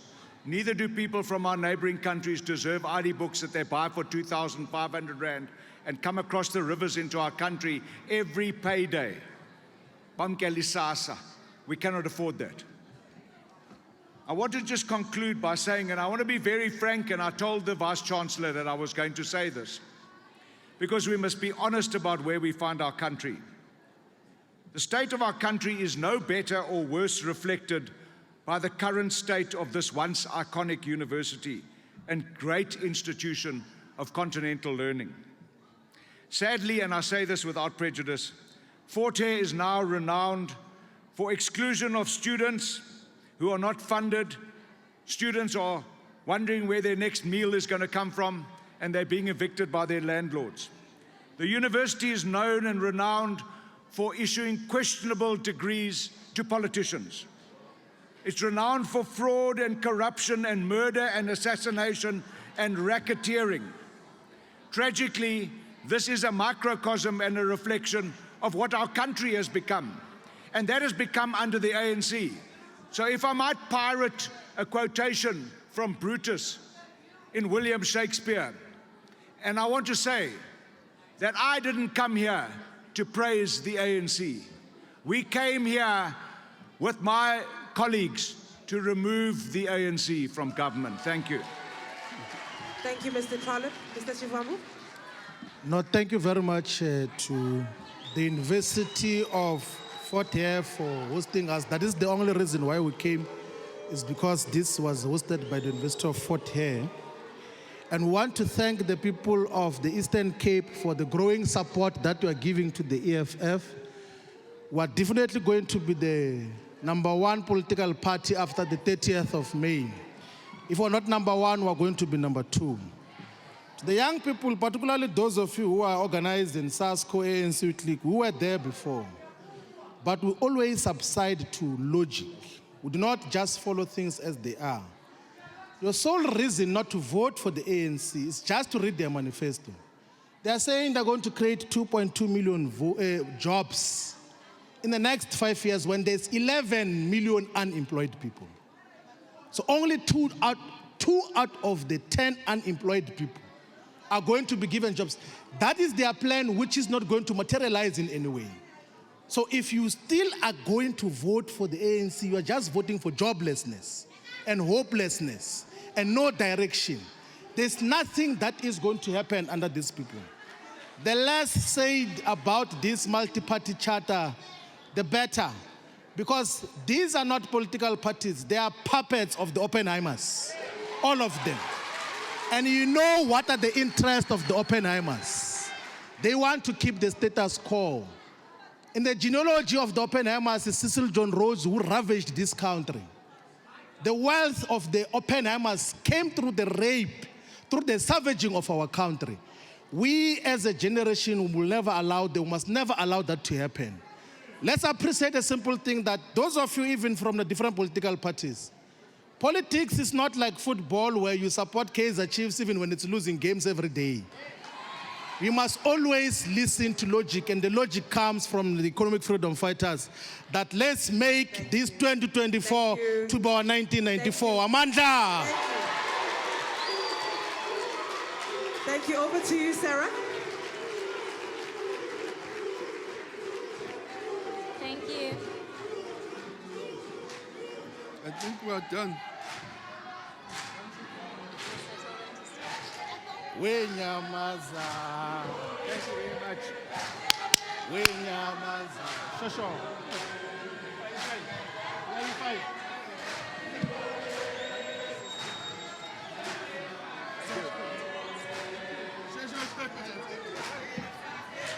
Yolesa.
Thank you so much.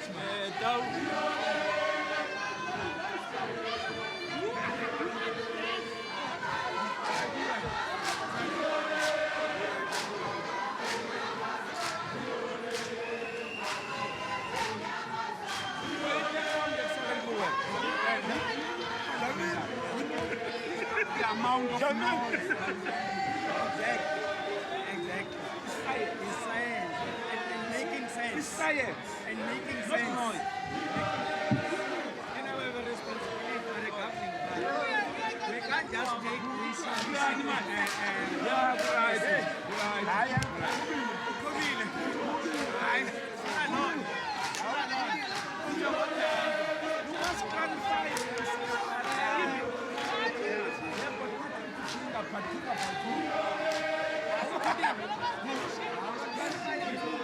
I don't want to lie.